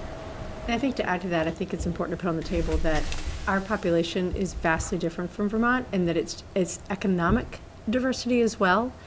And it's clear that these tests are not fair for that population. So this district, while it is not that reputation is there, that hopefully that is something when we speak about having a conversation at a higher level, is recognizing the value and the honor and the promise of all kids, regardless of their economic and their ethnic background, because we all have promise as human beings. So yes, that reputation's out there, and we are better than that. So thank you for adding that in.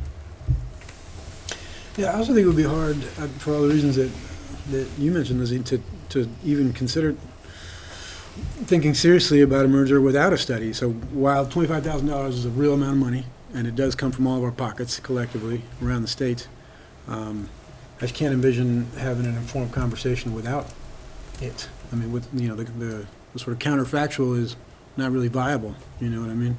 Because you and I don't have time to do that study. That's for sure. I don't. So, if we're serious about thinking about it, then I don't think it's an optional. I don't think we could talk seriously about it without the study, really. Makes sense.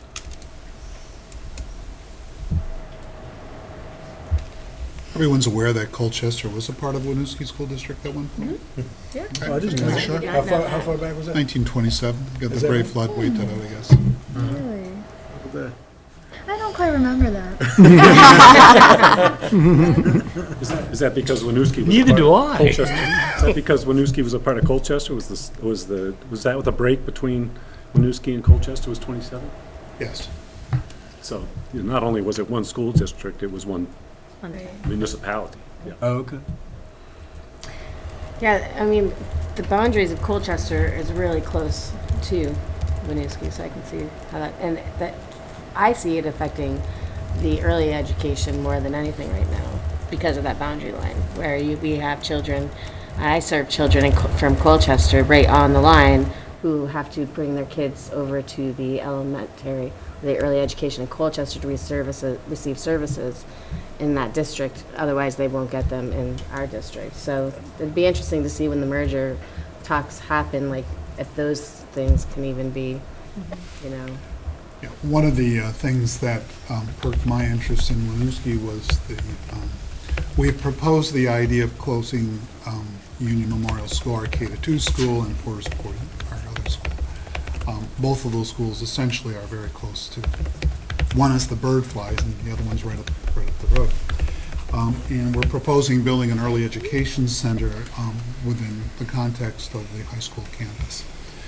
That would put everything in our district really within walking distance and just have a centralized campus. And I think Sean had mentioned to me the idea of having access to that. So when we did a proposed model for that, a proposed design for that, we expanded the design probably by about 15 to 20%. And the hope and idea would be, at least for pre-kindergarten, begin to attract students, not just from Colchester, but from other communities as well. And because Winooski is essentially very, very close, it would be gate to draw on. So we were hoping that if that goes through, there would still be opportunity at the pre-K level. Can I ask a data question? It's a little out of your facilitation order. Is that okay? Go for it. So, thinking about population, a lot of the Act 46 stuff happened because people were worried that the school population is shrinking, but school budgets keep going up, and so we end up with a lot of pressure to reduce budgets and reduce staff and so forth. In our district, our population projections are pretty much flat for the next 10 years, which is probably further out than is reasonable to predict, but that's what it's looking. What does it look like up in Colchester? Same thing. Same flat? We had a last study done in 2013, and the projections from then were that and you have a chart in here if you had an opportunity to look at it. That's just the past, it's not really the future. It is, well, no, but for the future, it does continue to stay fairly level. It does. Without any spikes. And that would go out to probably 2030, 2033. But my recommendation to Ms. Minor would be that it's probably time to do another study. Okay. And if you've been in Colchester at all and you look at the amount of housing, it's growing. There are a lot of families moving in. But at least at this point, they're small families with 1, 2 kids. We're not looking at the big families any longer. Got But it. it's going to remain relatively flat. Okay. Okay, and in my mind, that gives us another measure of freedom relative to, outside pressures that we would need to merge. So, tax savings would be secondary, opportunities would be first, and also with diminishing populations around the rest of the state, that's not something that we're facing. So we would have the freedom at any point to say, this isn't gonna work out. Let's look again in 10 years. I mean, population's not one driving factor here. With the exception of the fact that we need some more critical mass if we want some additional opportunities for our students. I don't know how that sits with you guys. You guys have 2,100 total in the district, is that right? Yeah. So, as it often happens, you address a lot of the questions when you just open up to one. So it appears that we've hit on a number of these, but I still wanted to give a chance, for instance, number 4 starts to, do people really envision that students would start to go back and forth and have opportunities to be in, kids from Winooski going to Colchester schools and students from Colchester coming to Winooski schools, and, how would you see that happening? What could that look like? I think Rainbow has already got her hand up here. So. I just want to put it out there that busing is not an issue. Practically every one of our buses goes through Winooski. Yeah. Really? Okay, that solves one of my questions. Yeah, 'cause that's a big question. transportation is a huge concern as well, and also timing as to how it'll fit in the schedules. Just hearing from what I know from what a friend at Colchester says, he says that it also, you guys start your school day at like 7:40 and end at 2:40 or something around those 7:45 to 2:20. And so I'm just thinking how will schedules also change in order to fit with students' classes, and of course our class hours are different because you guys have like 3 lunches, we have 1. I think it all depends on the style of student learning too, because I mean our generation right as of now, we're used to the traditional system, so perhaps Winooski students who aren't quite liking the new innovative system could take advantage of Colchester's traditional systems, or perhaps vice versa, where Colchester students who can't really work with the traditional system could work in Winooski's innovative, perhaps iLab or more creative applicable classes rather than the theoretical. I would suspect sports will be the biggest motivator of that integration of wanting to, having the numbers to play, football and basketball and additional sports. I would suspect that would be one of the first draws. Sorry, I'm not an athlete. Didn't think of that. But not just sports, all other activities as well. Right. Extracurriculars. All of that. Absolutely. Music, art, theater. Theater. I hear what you guys are saying about like the sports. So how would you determine who would be eligible to play in Winooski and who would be able to play in Colchester? Yeah. Like those are I the, think the that's easy to- conflicts you're gonna. I think we already have a that'd be cross. as easy as you Well, can. we have No, a, if students are attending our high school, they're able to participate in our athletic programs. Yes. If we don't have it, they can go. Just got to provide transportation. So I'm wondering though, if we keep both buildings open, if it's not an actual merger of, say, the upper grades, then I'm wondering, transportation, it's great that you guys, buses come through here. I have a couple of concerns if we keep all the buildings open. Among them is you can't really go and come back in the short amount of time that the school day is and have sort of an efficient transfer without losing a lot of actual classroom time. You know what I mean? So if I wanted to go for my Calc 4 class or whatever in Colchester, because there's enough of us, and come back, because that's not really an option. Correct.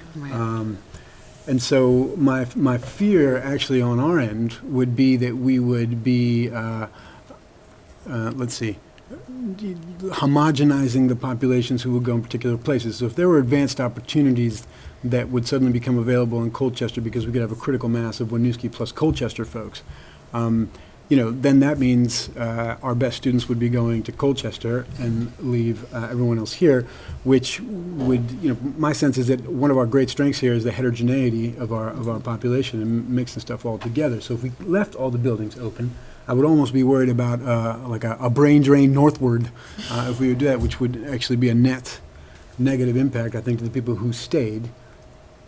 This is one concern in a scenario, a future scenario. That's interesting, because I was thinking about our work in personalized learning lends itself to having a Colchester student come here and study something that isn't directly in the curriculum at Colchester to get that personalized path to I don't know, graphic design or programming that may or may not be what they offer, but something new, something different, something unique. And leaving that as an opportunity. So, and I also know my daughter took a class in, I think it was, I forget what she did, but it was a half hour there, miss a half a class, take the class, half hour back, miss a half a class. So that piece, that'll all come out in a study, the second stage of the study. That's not the discussion here, but. So I'm glad you mentioned the study again, because I feel like some of these conversations the study's going to answer. Yes. And it's interesting to me, because as I was reading through the questions, I kept thinking, well, won't the study answer that? Well, won't the study? So don't we need to decide on whether we're going to do the study? And I know that these conversations are kind of leading us in that conversation, but it kind of keeps coming back to details. We would get that information if we did the study. Now I just lost my thought, but anyway. I just want to point out that the yeah. headline for the questions does recognize that the study will answer some of the questions. Okay, right. But I believe it was important in giving this board, our board, the opportunity to come here to visit and have this conversation, as opposed to not have the conversation at all and take a vote void of any information whatsoever. Yeah. Okay. So it may be actually a good point. Like Sean said, we've hit better than half of these. We've gone out and said, we'd like to do this study. Anything from the Colchester team's view that is left open to at least have that discussion? Anything else we can help with? Go ahead. Well, there's one thing I'd like to put out on the table, and I work regionally a lot. I spend a lot of time in Colchester, and I spend a lot of time working with schools around our region. And I'm a little concerned about this impression of traditional learning. We have a lot of innovative practice from our pre-K program forward, and I know schools all around us do as well. So I just want to point out, I think there are many amazing things going on here in Winooski, here in Colchester, and here in the schools around us. So there may be some elements that look more traditional or more innovative in either one of our schools, but I don't think it's as painted as one is and one isn't. So, and I think our teachers throughout both our districts have been recognized for a lot of that innovative practice. So I feel I do have to throw out there, I don't think it's as binary as it was being painted. And I think part of that comes from the ignorance of the facts of the other side. Right. Quite possibly. And reference I point. sit in a role where I work with curriculum directors and teacher leaders from a lot of different schools, and I see practice that is happening across schools in our region and across the state, and there really are shifting learning opportunities for our students, and creating so many opportunities for personalized ways. Just the PLPs alone, the personalized learning plans in every school that has students from 7th grade forward is moving practice. And then we've got instructional practices, as you were talking about at the beginning of your board meeting. Anyway, just have to say, I don't think it's one is and one isn't. I think it's blended practice, and there are strengths in both. And I feel certain that there are good things happening in both. Great. And I also think that we're really quick to jump to logistics. Yeah. And that It's easy to there are solve the no problem. logistics that if we had a study that showed educational opportunity for students that couldn't be overcome, right? I mean, Brett attends the tech center at BTC for aviation tech, right? So he's interested in something. He goes for half the day to do that thing because that's that's what he wants to do, right? If students are interested, if there are offerings that are attractive, the logistics, that's not gonna phase our students. And so I don't think it should phase us as we look at, some of the more upper level things. I hope that what this study is gonna help reveal are what are some of our shared values, our shared beliefs between our two districts, and where are some of the places that we really have the opportunity to use those to more unite our communities and our communities of students and teachers so that we can provide those educational opportunities. But I mean, busing or scheduling, or I mean, the schedules change all the time. Busing can be negotiated. I mean, those things are things that we have control over, and that we can adjust. So I don't think they should restrict us from thinking bigger. Well, regardless, I think more cooperation between the two districts would be good. And it's probable that a study would identify, as Lindsay says, some of those things that we could coordinate on even if we don't end up merging. So that might be a valid reason in itself, just to look into cost savings that might come along the way, and smaller program, not even if we don't do a complete merger, we might be able to share more things along the way. So maybe that would be good. And Kurt, I think what that makes me think about is in looking at the fact sheets, special education's growing budget line pretty much everywhere. And I think we're all struggling to figure out ways to continue to deliver a high level of service to students with special needs, but do it in a more cost-effective way. And so I would see that as an opportunity for both of the districts to look at doing that, and then even expanding that out regionally. I'm not convinced that Act 46 is going to be the savior of the educational budget for Vermont. And I would suggest that in the upcoming years, our budget went up 4% even though we had a tax decrease. And I don't think that's going to end. And we've been chastised. Our board has been chastised for not seeing that, that the iceberg is ahead of us, and that's unsustainable, that 4%. So I'm always sometimes telling the board, and they're sick of hearing of it, of looking at it at the 30,000-foot level. This may not be the end all of this, Act 46 and this proposal. There may be some things that come down from the state who say, you will do this or you will do that. So I think the study is important for us to at least even think about some of those things that we're dealing with and what's on the horizon. When we propose a budget on a normal basis, usually there's 40% of the population or even larger, if they don't pass it, that don't believe we need the resources that we need. For some reason, they don't. And, so this study is important for us to get the questions, because there's going to be hard questions laid upon us if after the study, if we decide to go forward. So I think it's critical, for the board to be able to answer those probing questions from the community and to prepare for what's coming down the road from the state.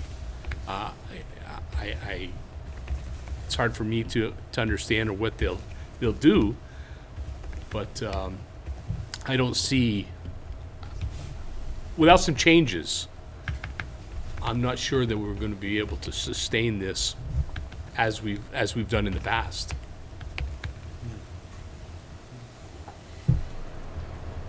So when we structured this, we allotted an hour for this discussion, which we're getting close to, and I think Mike started to come close to closing comments in some ways. So I wonder if we could open it up to any final questions that people might have, and or kind of some closers. Rainbow. I'm just curious. I think Would there be an opportunity for us to have a tour of Colchester and vice versa? Because that might be, I don't know, a step towards learning a little more about each other and building a stronger partnership. Because I feel like the whole ignorance thing is huge, and that's probably what's On both sides, right? Yeah, Yeah. which is probably why a lot of residents are kind of attacking this idea of merger. And misunderstanding. Yeah. Just about what does it really mean, yeah. I think the answer is yes.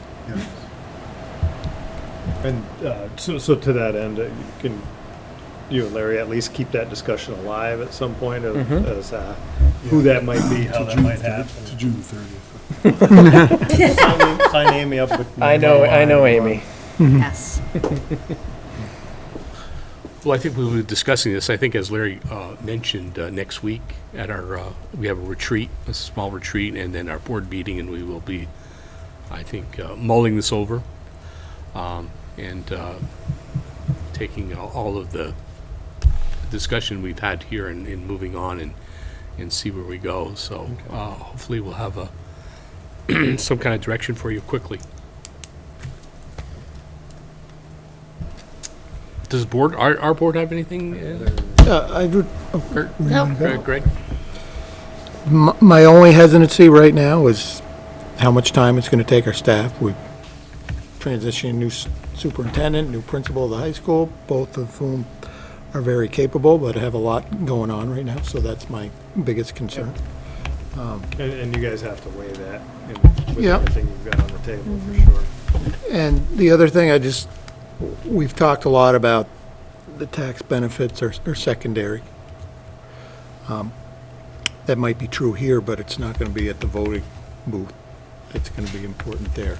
It'll be important for the first 4 years, but my concern I was trying to get at is that this has to be right for year 5 through 20. Year 1 through 4, the tax benefits are there, that's okay. I agree. But if you set yourself up for something to take the tax benefits and do something dumb, you're going to pay a harsh price in 5 through 20. Oh, That's really where I would rather have the whole thing focus. I agree 100%, but it comes down to a vote of the towns. Understand. But I think if you can justify the fact that it's the right thing to do for 5 to 20, the tax incentives are a bonus. If it's not the right thing to do in 5 to 20, you're not going to overcome that tax incentive up front. That is true.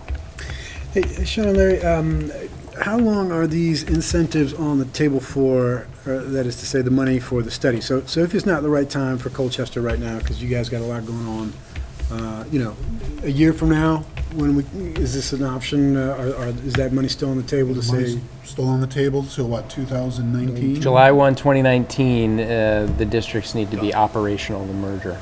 So the study money is available, but you got to obviously give yourself a reasonable amount of time if you're going to move it in that direction.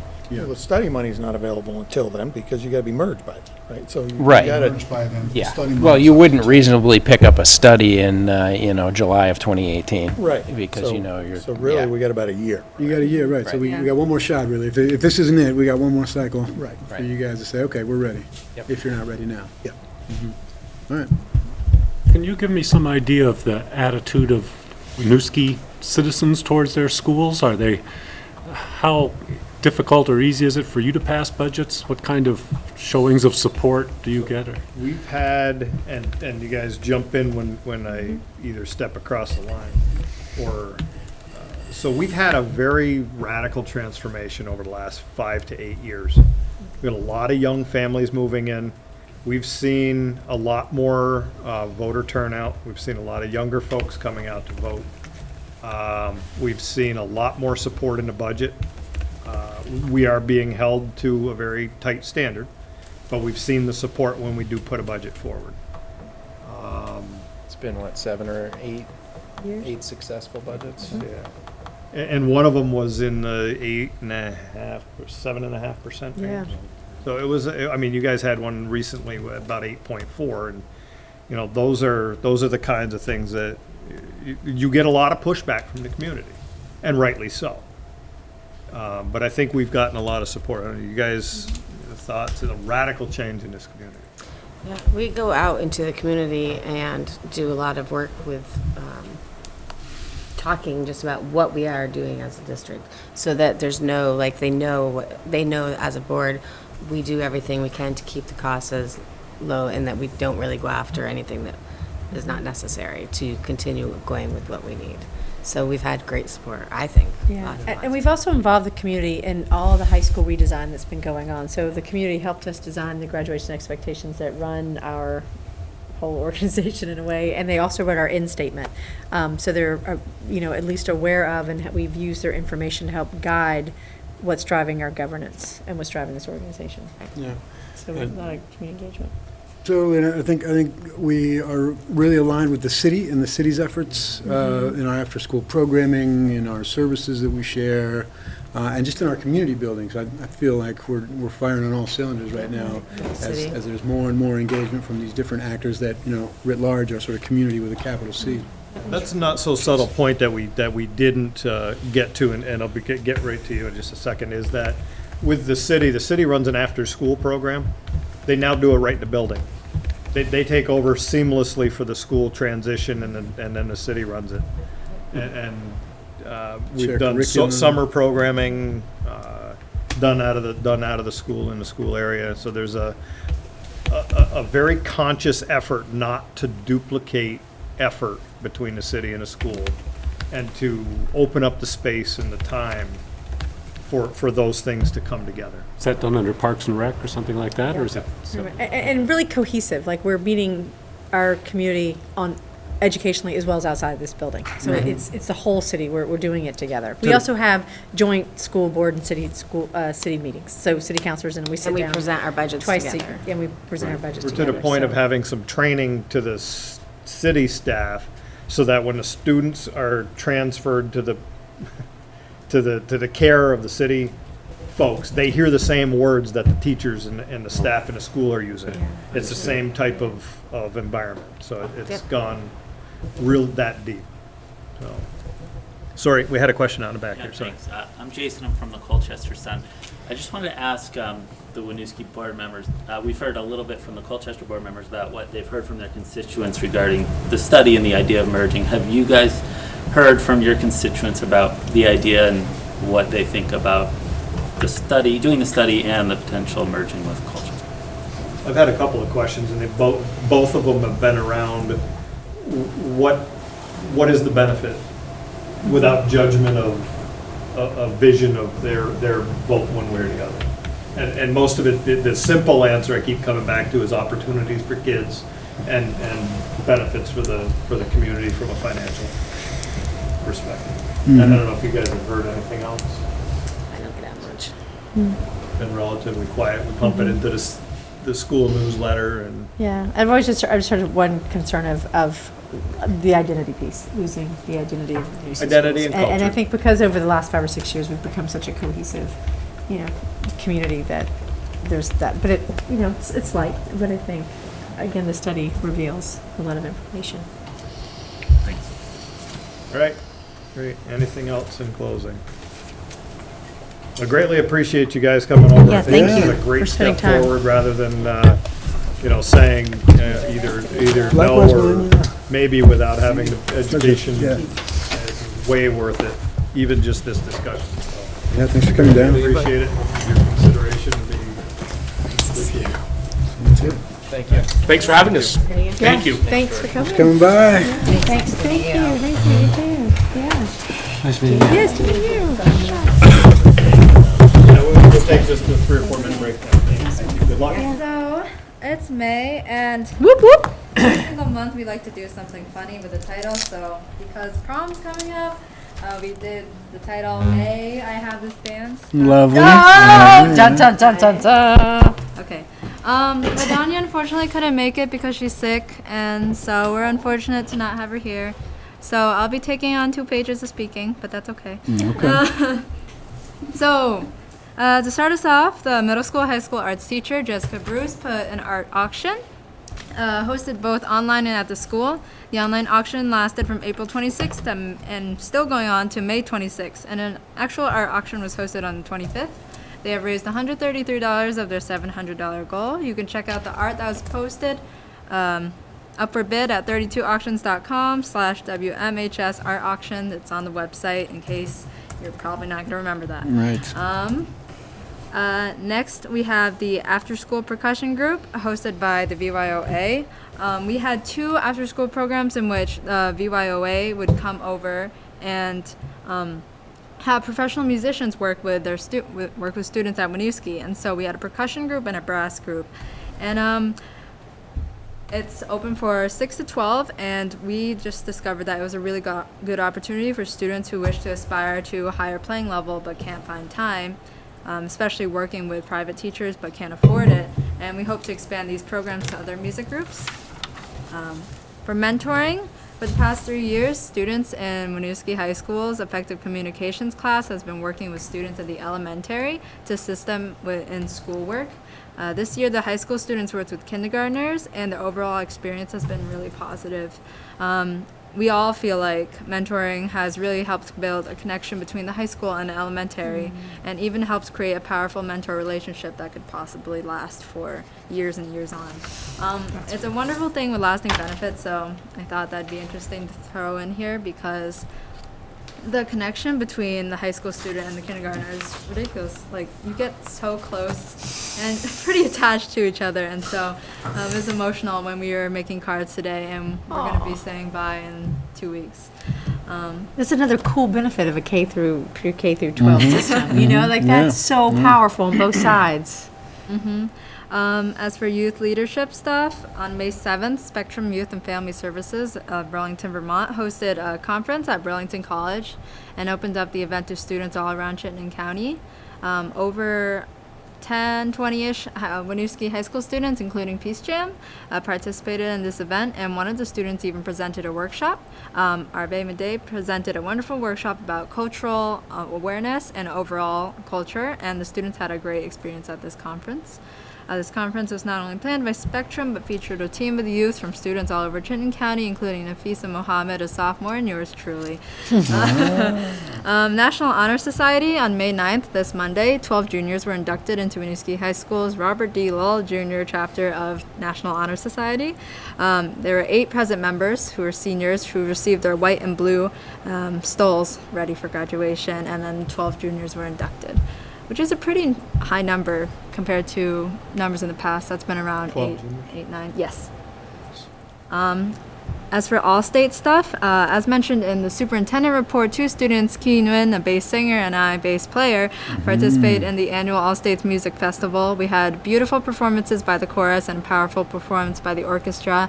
The marching parade was great. We had a few fans in the audience, including a teacher, who was jumping up and down and cheering for us, as described. And we also had some teachers come check out the concert, and they were blown away by what they've heard on this professional student level. Spring into the Arts, which is our annual week of arts, kicks off on 23rd down in the O'Brien Center. On May 24th, the middle school and high school chorus, orchestra, and band will have their Pops concert, which is their last concert of the year. And you can say that it'll be concluded with a Memorial Day marching parade on Saturday, May 28th, which parades down from the school here down to the roundabout-ish area. And when is that? There we go, the VFW. Oh, okay. Prom is coming up quick. Winooski High School's Roaring 20s prom will take place on May 20. 1920, May 20. At St.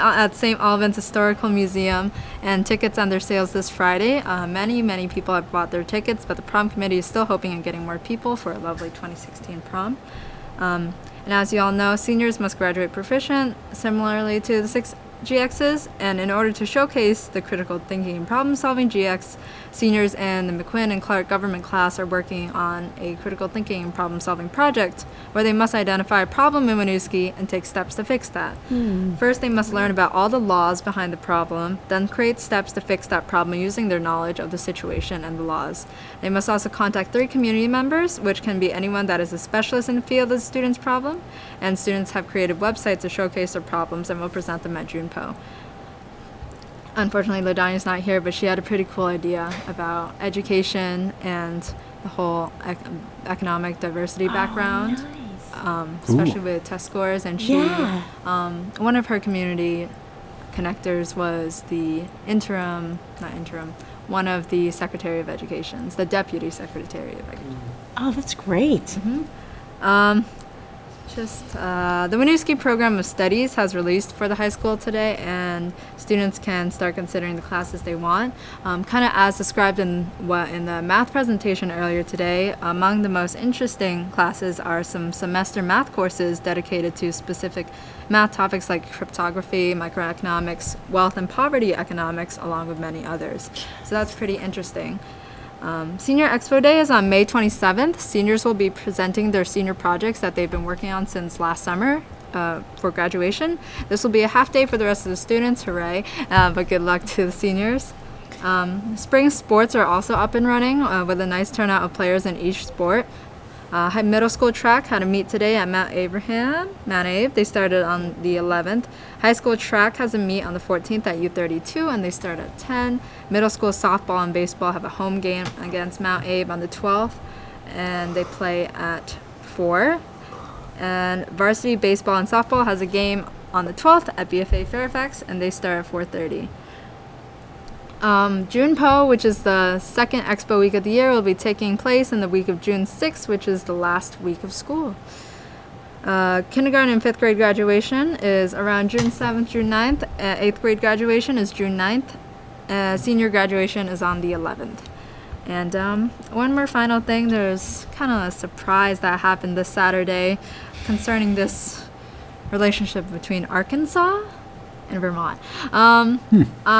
This Saturday, I received an email from Mr. Wheeler saying that I was selected to represent Vermont and the State Board of Education and overall students at the Noble Educator Summit in Little Rock, Arkansas. And you're probably thinking Arkansas. Yeah, Arkansas. I'll be doing similar to a 10-minute TED Talk styled speech on the opening night of this 3-day summit. Wow. And it's in this summer, and everything will be paid for me, an adult.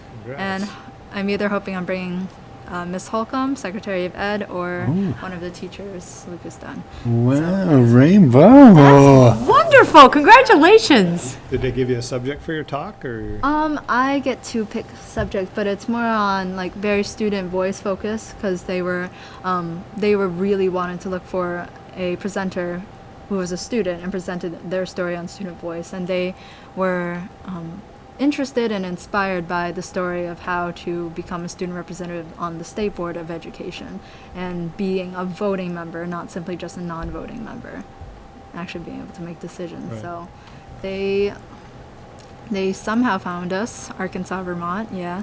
And quite an honor. it's interesting. So I'm very excited and I'm honored to represent Vermont and Winooski for that. Otherwise, that's a lot for May, but yeah. Exciting month. Our year is coming to an end, so there's a lot going on. Can't wait till next year. That's a senior. Oh my God. This year. Yeah. All right. Very good. Thank you very much. Can I ask a question? Are the seniors show at like the May 27th in Junpo, is it open to community to come by and look at those things? Is it like an iLab share at night where anyone can come and the stuff's up and people get to check out some of the projects? We've not invited the general public. We Okay. haven't publicized it that widely and kind of opened Okay. it up. It's more parents, and we have targeted some folks, like business folks, to Okay. come and be a part of it and see what we're doing. Okay, great. Senior Expo is usually closed off because they're grading their final speeches, and that's why it's not open to the public. As for Junpo, I think it'll gradually open up to the public. You can totally That's come in and check iLab it share. out. Yeah, iLab share at night. There will not be an iLab share at night for the end of the year due to some scheduling conflicts with the teachers, unfortunately, but they will have final presentations at Junpo too. Okay. Okay, thanks for that. This online art auction is amazing. Yeah, there's a lot of incredible stuff. Yeah, really great. So bet now. Where'd you find it? It's on Uh, the school website. Yeah, if you go to the website and go to announcemts, hit the auction link, and then It'll from be like there. herding cats now. Yeah. I'm sorry, what were you saying? $40, $40. Do we got 42? We got 42. Back here. So looking now at a couple of policy update, student alcohol and drug abuse. Sean, if you can kick off some thoughts to get started. Yes. So Please. there is a stark difference between the VSBA model and our current local policy, in that there is a tremendous amount of detail in ours versus the model. While our policy statement is similar, we go into a lot of definitions, and then philosophy, program and services, violations and consequences. And I think I would suggest that most stuff after definitions belongs in procedures, and that we could probably pare down the definitions more like the VSBA model, but I would want something in there about paraphernalia, because the model doesn't talk about paraphernalia, and that's, I think, an important part. So I think that there's pieces of both, but I think in general, the local policy could be pared down. A lot of the stuff that's in it could be moved to procedures. One other piece would be a title, and that, and speaking to some colleagues, a lot of district supervisory unions have moved to the word use versus abuse. And I understand, I don't know why, but I understand that comes from substance community. And counselors who are working with people in treatment and so forth, and that it's, Well, for it's whatever the step reason. before, right? Yeah. The Right. use is the step before abuse, potentially, Potentially. catching it early. Yeah. That makes You know, I didn't mind having the philosophy piece in there, even if it's slightly, different format, but I thought that kind of hit the spot. I agree, though, the programs and services, I think that all belongs under procedures. I think there's a lot of redundancy in there. At the top in a go ahead. No, I think you're right. We could take some of the philosophy language and maybe incorporate it into another paragraph in the policy statement at the beginning. Add a paraphernalia definition to the model, so you have substance abuse, drug, and paraphernalia defined. A lot of the other definitions really are references or legal references to, and sometimes that changes year to year in terms of what is a controlled substance. So not having it specifically listed, but having it referenced would give a little more flexibility. I don't know if we're going to keep this second paragraph under the current policy 5114, but it starts with all plans and procedures described in this policy shall comply with federal and state laws referenced above. I didn't see anything referenced above, so it's just Right. kind of hanging there. And in the clean philosophy, that. it says consistent with, so you Yeah, probably so could just cover that eliminate it- paragraph. Eliminate it altogether. Yeah. Okay. That would be good. Okay, so a merger to consolidate, it still gives the by the sounds of it, it'll still give the leverage. The procedure is very heavy in what needs to be done. So. Yep. We have not had a lot of interaction with this one Right. in the past couple of years. I don't know that we've had anything come that got to this point, so. Oh, you had also mentioned some potential comments about beer nut. Betel nut. Betel nut. So Right. there is a substance called betel nut, which is native to Asia, parts of Asia, and it is a known carcinogenic. Causes because it's used orally, causes oral cancers. It has, used in large quantities, can have hallucinogenic properties, cause rapid heartbeat, a lot of bad stuff. And we've had some issues with that with some of our high school boys. And instead of, I took the approach this year, instead of running for a policy change, which would have been challenging because it's not a controlled substance, We've done education in the school. Went out, as I noted before, I met with grocery owners, with our Nepali liaison, Tul Narula, and we passed out information. We had a letter that was signed by a local pediatrician, by Burlington School District folks, the Albany College Pharmacy Dean, and so forth. So I guess I want to note that because I think right now, from what I've seen in the short term, I think the education approach is helping. We haven't seen any violations in the past few months, but it could be something in the future that we may want to figure out how to incorporate it either into or create a local policy. Is it too late at that point? When you get to the point where you've had an issue that takes you to the policy to say, did we address this? Is it too late? The way that we've been addressing it for the most part is many of the times the way that it is sold is in conjunction with tobacco, so it then falls under our tobacco policy. Okay. When we've run into situations where it has not been with tobacco, we've treated it as a disruption to the educational environment. We've contacted parents. There has been, because of the behaviors that might be associated, there has been suspensions and so forth, but the education has been the primary part. And in learning from grocery owners, what they were saying was, we're not selling this to kids, school-age kids.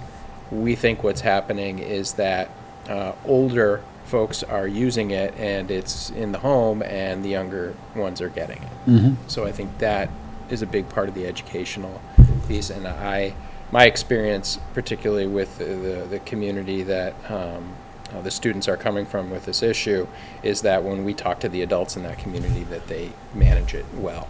Okay. So if you, like you said, I don't think putting it in here specifically because it's not a controlled substance is right. An interesting dilemma, but okay. Yeah, but it's something to know about, and I think keep an eye on. But I think it's well managed, and I think it's heading in the right direction right now. Okay, because again, as if we have an issue where it becomes a problem and we have to go looking at the policy, it's too late. Right. So. Okay. So you'll consolidate those and condense the current one. Yep. And keep the same bite in it. All right. Hey, so this hasn't been something that's had to be activated that often? The violation of substance abuse policy? The policy itself, I'd say not so much. The consequences, I would say infrequent compared to my previous high school experience. Gotcha. So there's a piece in the procedures that talks about 10 days suspension. And at one point it says it looks like it's discretionary, and then at another point it looks like it's mandatory. Can you tell me exactly where you're? Yeah, so... You're in the procedures? I'm in the procedures. And... disciplinary action on page 5. Sale, distribution, or exchange of substances. All the following will occur. Suspension for 10 days. Law enforcement gets notified.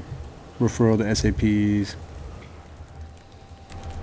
That's under the sale, distribution, and exchange. Yep. Right. Okay. Yep. And then purchase, use, or possession. First violation, suspension for up to 10 days. Second violation, suspension for 10 days. So it's the difference between purchase, use, and possession, and On the sale, distribution, and exchange. For the Yes. second violation. Oh, Yeah. multiple violation. Right. The purchase is purchase and sale is right off the bat 10 days suspension, right? So I'm wondering if it sounds like a mandatory minimum sentence, and I'm wondering if you want to make it that way, or if you want to give yourself a little more discretion to. In the procedures, yes. Yeah. Yeah. Okay. Yeah. My philosophy is I don't think, and sale and distribution are very different from possession and use for Yeah. me.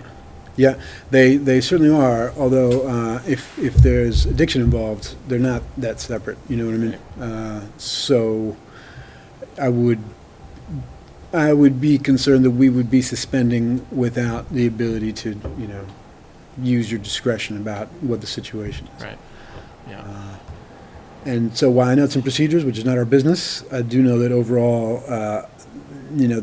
what we've talked about earlier in suspensions and who tends to get suspended, does not come out equally. And so my concern would be, even in the procedures, that the ultimate consequence for the student bodies, if suspensions are mandatory, is that they would come out uneven over the long term. Yep. Meaning impacting more poor people, people of color, and so forth. Total agreement, and procedures will be revised to give us that flexibility, for sure. Yeah. Thank you. Anything else? All right. FERPA. This one couldn't have been any longer. Model? Can Fortunately, anyone say model? Fortunately, Yes, procedures. please. That's like, that's like a no-brainer. Just taking a note quick here. Okay,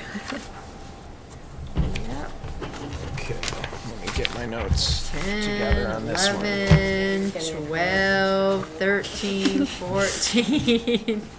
Hey, there's a page A lot of it ends 16. up being under procedures at the end Yeah. of the end of the day. And I think, for the most part, I think you have to have a procedure set that follows Forms the. and whatnot, Yeah, That's Sean's. doing the same thing. Yeah, so my notes on that say, would prefer the VSBA model for simplicity of our procedures. So succinctly said. And going through and looking at our procedures and, again, another overhaul of those. Because with many of these policies that we're touching for the first time, I have not revised the procedures yet. Right. So I think from our perspective, and as Julian mentioned, the procedures are your method to keep these things in line. Really, what we're after here is the policy itself. So.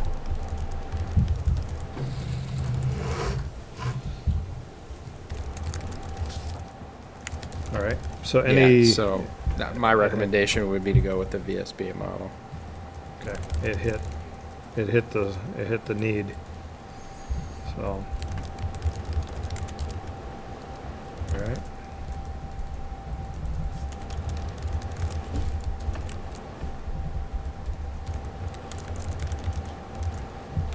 Then, next item was on the annual agenda here, and it is appointing an auditor, an external auditor. We signed a 3-year contract. This will be year 2. So it's on here for completeness, no action. Next year will be year 3, and then we'll have to understand where we go from there. There's some term limits, if you will, on an auditor to make sure they don't get too cozy a relationship, so. Okay. I think last one we had almost 10 years or better. Longer than that, I think, yeah. 10 years, I think, is you're getting to the very outside, I think is what I remember hearing. So Yeah. we're good for that. So policy 4.3, handling of operational complaints. This one is second in our line of introspection, if you will, checking ourselves of how we are doing what we do. This one, I'll take thoughts. I do have one very specific section I want to talk about, and that's 4.3.3. But otherwise, just overall comments. Place we missed completely.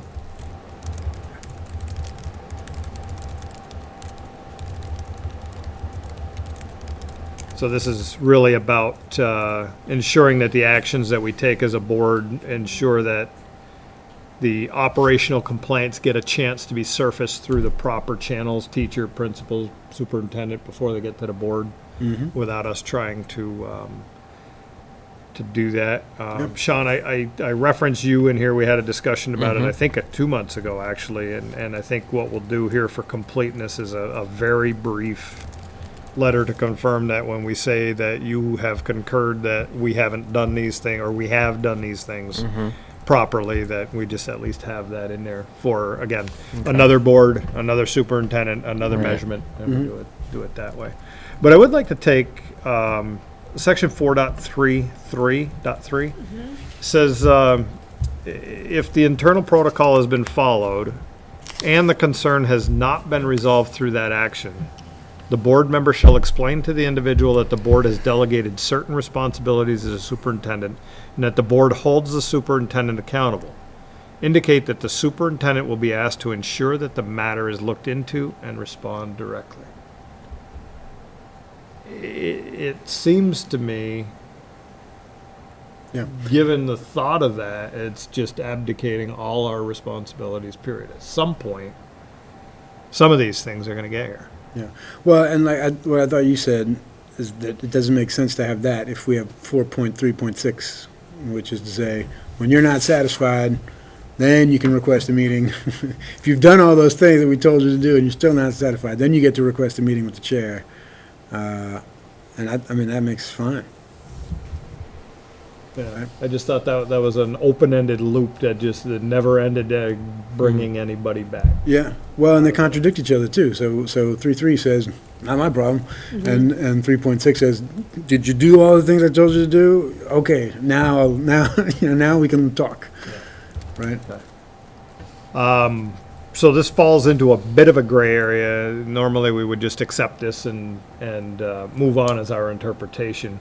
It now is an adjustment of policy, so I think we have to take it up at a different point in time with that same discussion. It may be quick based on the fact that we've already, had part of it. What is written here, right? Yep. And then take up the policy and then we look at it next year. Yeah. Yeah. So I think, it would be accepting this thing. We'll do it in a consent agenda like we did the last time. If there's no changes to this, then we'll accept as is with that particular comment left in there. I'll put it on the annual agenda for a review as we do review all these other policies, and we'll go from there. So, okay, because we're not modifying the policy, we're just checking to see if we're compliant. This is a compliance check, not a but we'll do it as a policy check in the annual agenda for next year. And then we would leave that note in there. Remember that we were going to probably strike 4.3.3 because it doesn't make any sense. Right. If And when we 4.3.6 bring it in, it'll be a very quick discussion because we've already talked about it. Got it. So As long as you remind us of what we said. Well, that's why the annual. I remember those paragraphs. Yeah. I go back. Oh, I'm going to leave the wording in here. Do you want to, or will you craft something for the interpretation of 4.33? I think what I'm going to put in there is just purely that the board felt that this is an item that is does not belong, and we'll take it up in 17 to eliminate or And is this modify. is this on a Google Doc? It is. I've got them under a folder that yeah, is policy interpretations. right, That's okay. where the four. So it gives us an opportunity to go back and look at it too as we. Yep. Yeah, as a review, since there is like the aside and the interpretation piece of it. Okay.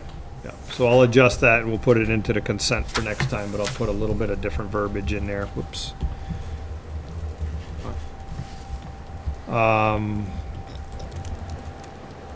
The accountability to the superintendent, or accountability board monitoring report 3.2. I don't, was this one in the package itself? No. Okay. Google Doc. Okay, and you were able to, I think, Tori, you had sent me a note Monday or Tuesday. I did. I just sort of did quick, I looked over Essex towns and then just did sort of interpretation piece of it, and then thinking about what the data might potentially be, because this is one that we're just starting to craft, right? So that we can get to the point of, is it the data that we need? Right. Would this make sense? Okay, so I think for the purposes of tonight, I think what we'll do is we'll move this one to June, Okay. Based on the fact of I think it's shared It with should be all of- shared under the drive, under a folder called Policy Interpretations. Yeah. Try to keep them all in there so that they're all in one place. I'll leave our measurement in there as well. It's shared with you, yeah. If you can't find it, It is I'll under, send yeah, it you is the in, link. under policy interpretations, under shared with me, probably it's a whole folder. 3.2. And so we'll bring that one back in June. And I Okay. appreciate that, and see there's another one that will get started and get in the loop here. Okay. I No, got I like the how you next have one. them in that folder too. Mhm. Yeah, and I'll leave the measurement in there as well. All right, getting down here, recent community activities. Anybody, Middle school track event this afternoon at Mount Abe. lots of kids? Great, lots of kids. There's like 28 kids on the middle school track team. My It's brother's on it. Huh? My brother's on it. You have a So brother? awesome. Yeah, I do. They're doing good. It's great. It's great to see. Cool. Yeah. I did Green Up Day. Nice. Nice. A lot of people down there in the community center to get started? I think Pretty they good. had a good show out. Pretty good crowd. Yeah, I think Deke said like maybe 100. Wow. I'm not really sure of that. Great. Yeah, that's We saw her out it- around it's- we also went down to the Waking Windows. Mm-hmm. Good. So, Yeah. Yeah, it was fun. Yep, definitely did a that. lot of people down There there. was Huge. it was a people. Yeah. gorgeous day on Saturday. Sure was. Yeah, the Girl Scouts were out doing Green Up Day too.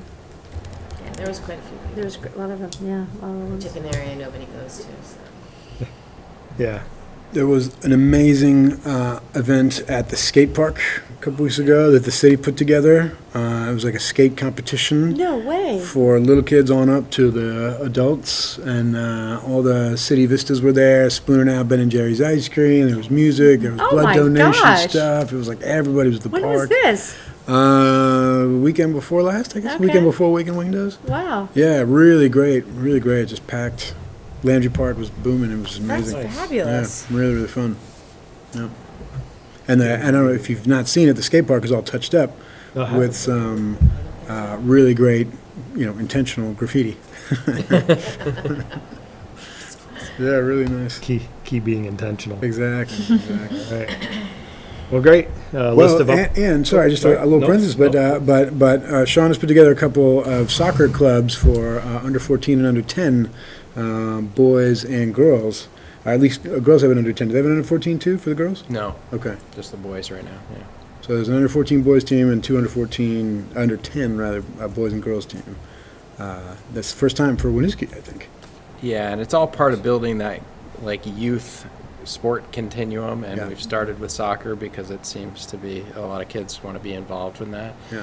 So from the after school programming that we do in the fall and the spring for the elementary kids, there's going to be camps for elementary and for middle school age kids for a week after school's out in June. That's going to be run by Nordic. And then building in these youth teams that can compete in the Vermont Soccer League too. Yeah. So trying to just build that system so they Yeah. can start playing when they're really young and continue through. Yeah. Because they don't have necessarily the traditional Parks and Rec system that's built up yet to just fly right through like some communities do. Yeah. Yeah. That's wonderful. Yep. Good. All right. Anything else? All right. List of activities upcoming, and with that, I would accept a motion to move into executive session for a labor negotiations update. Okay. All those in favor? Aye. Opposed? Who made the motion? I mean, who? Jen. Oh, you did. Hearing voices. I don't think any of us. All right, so we are in executive session.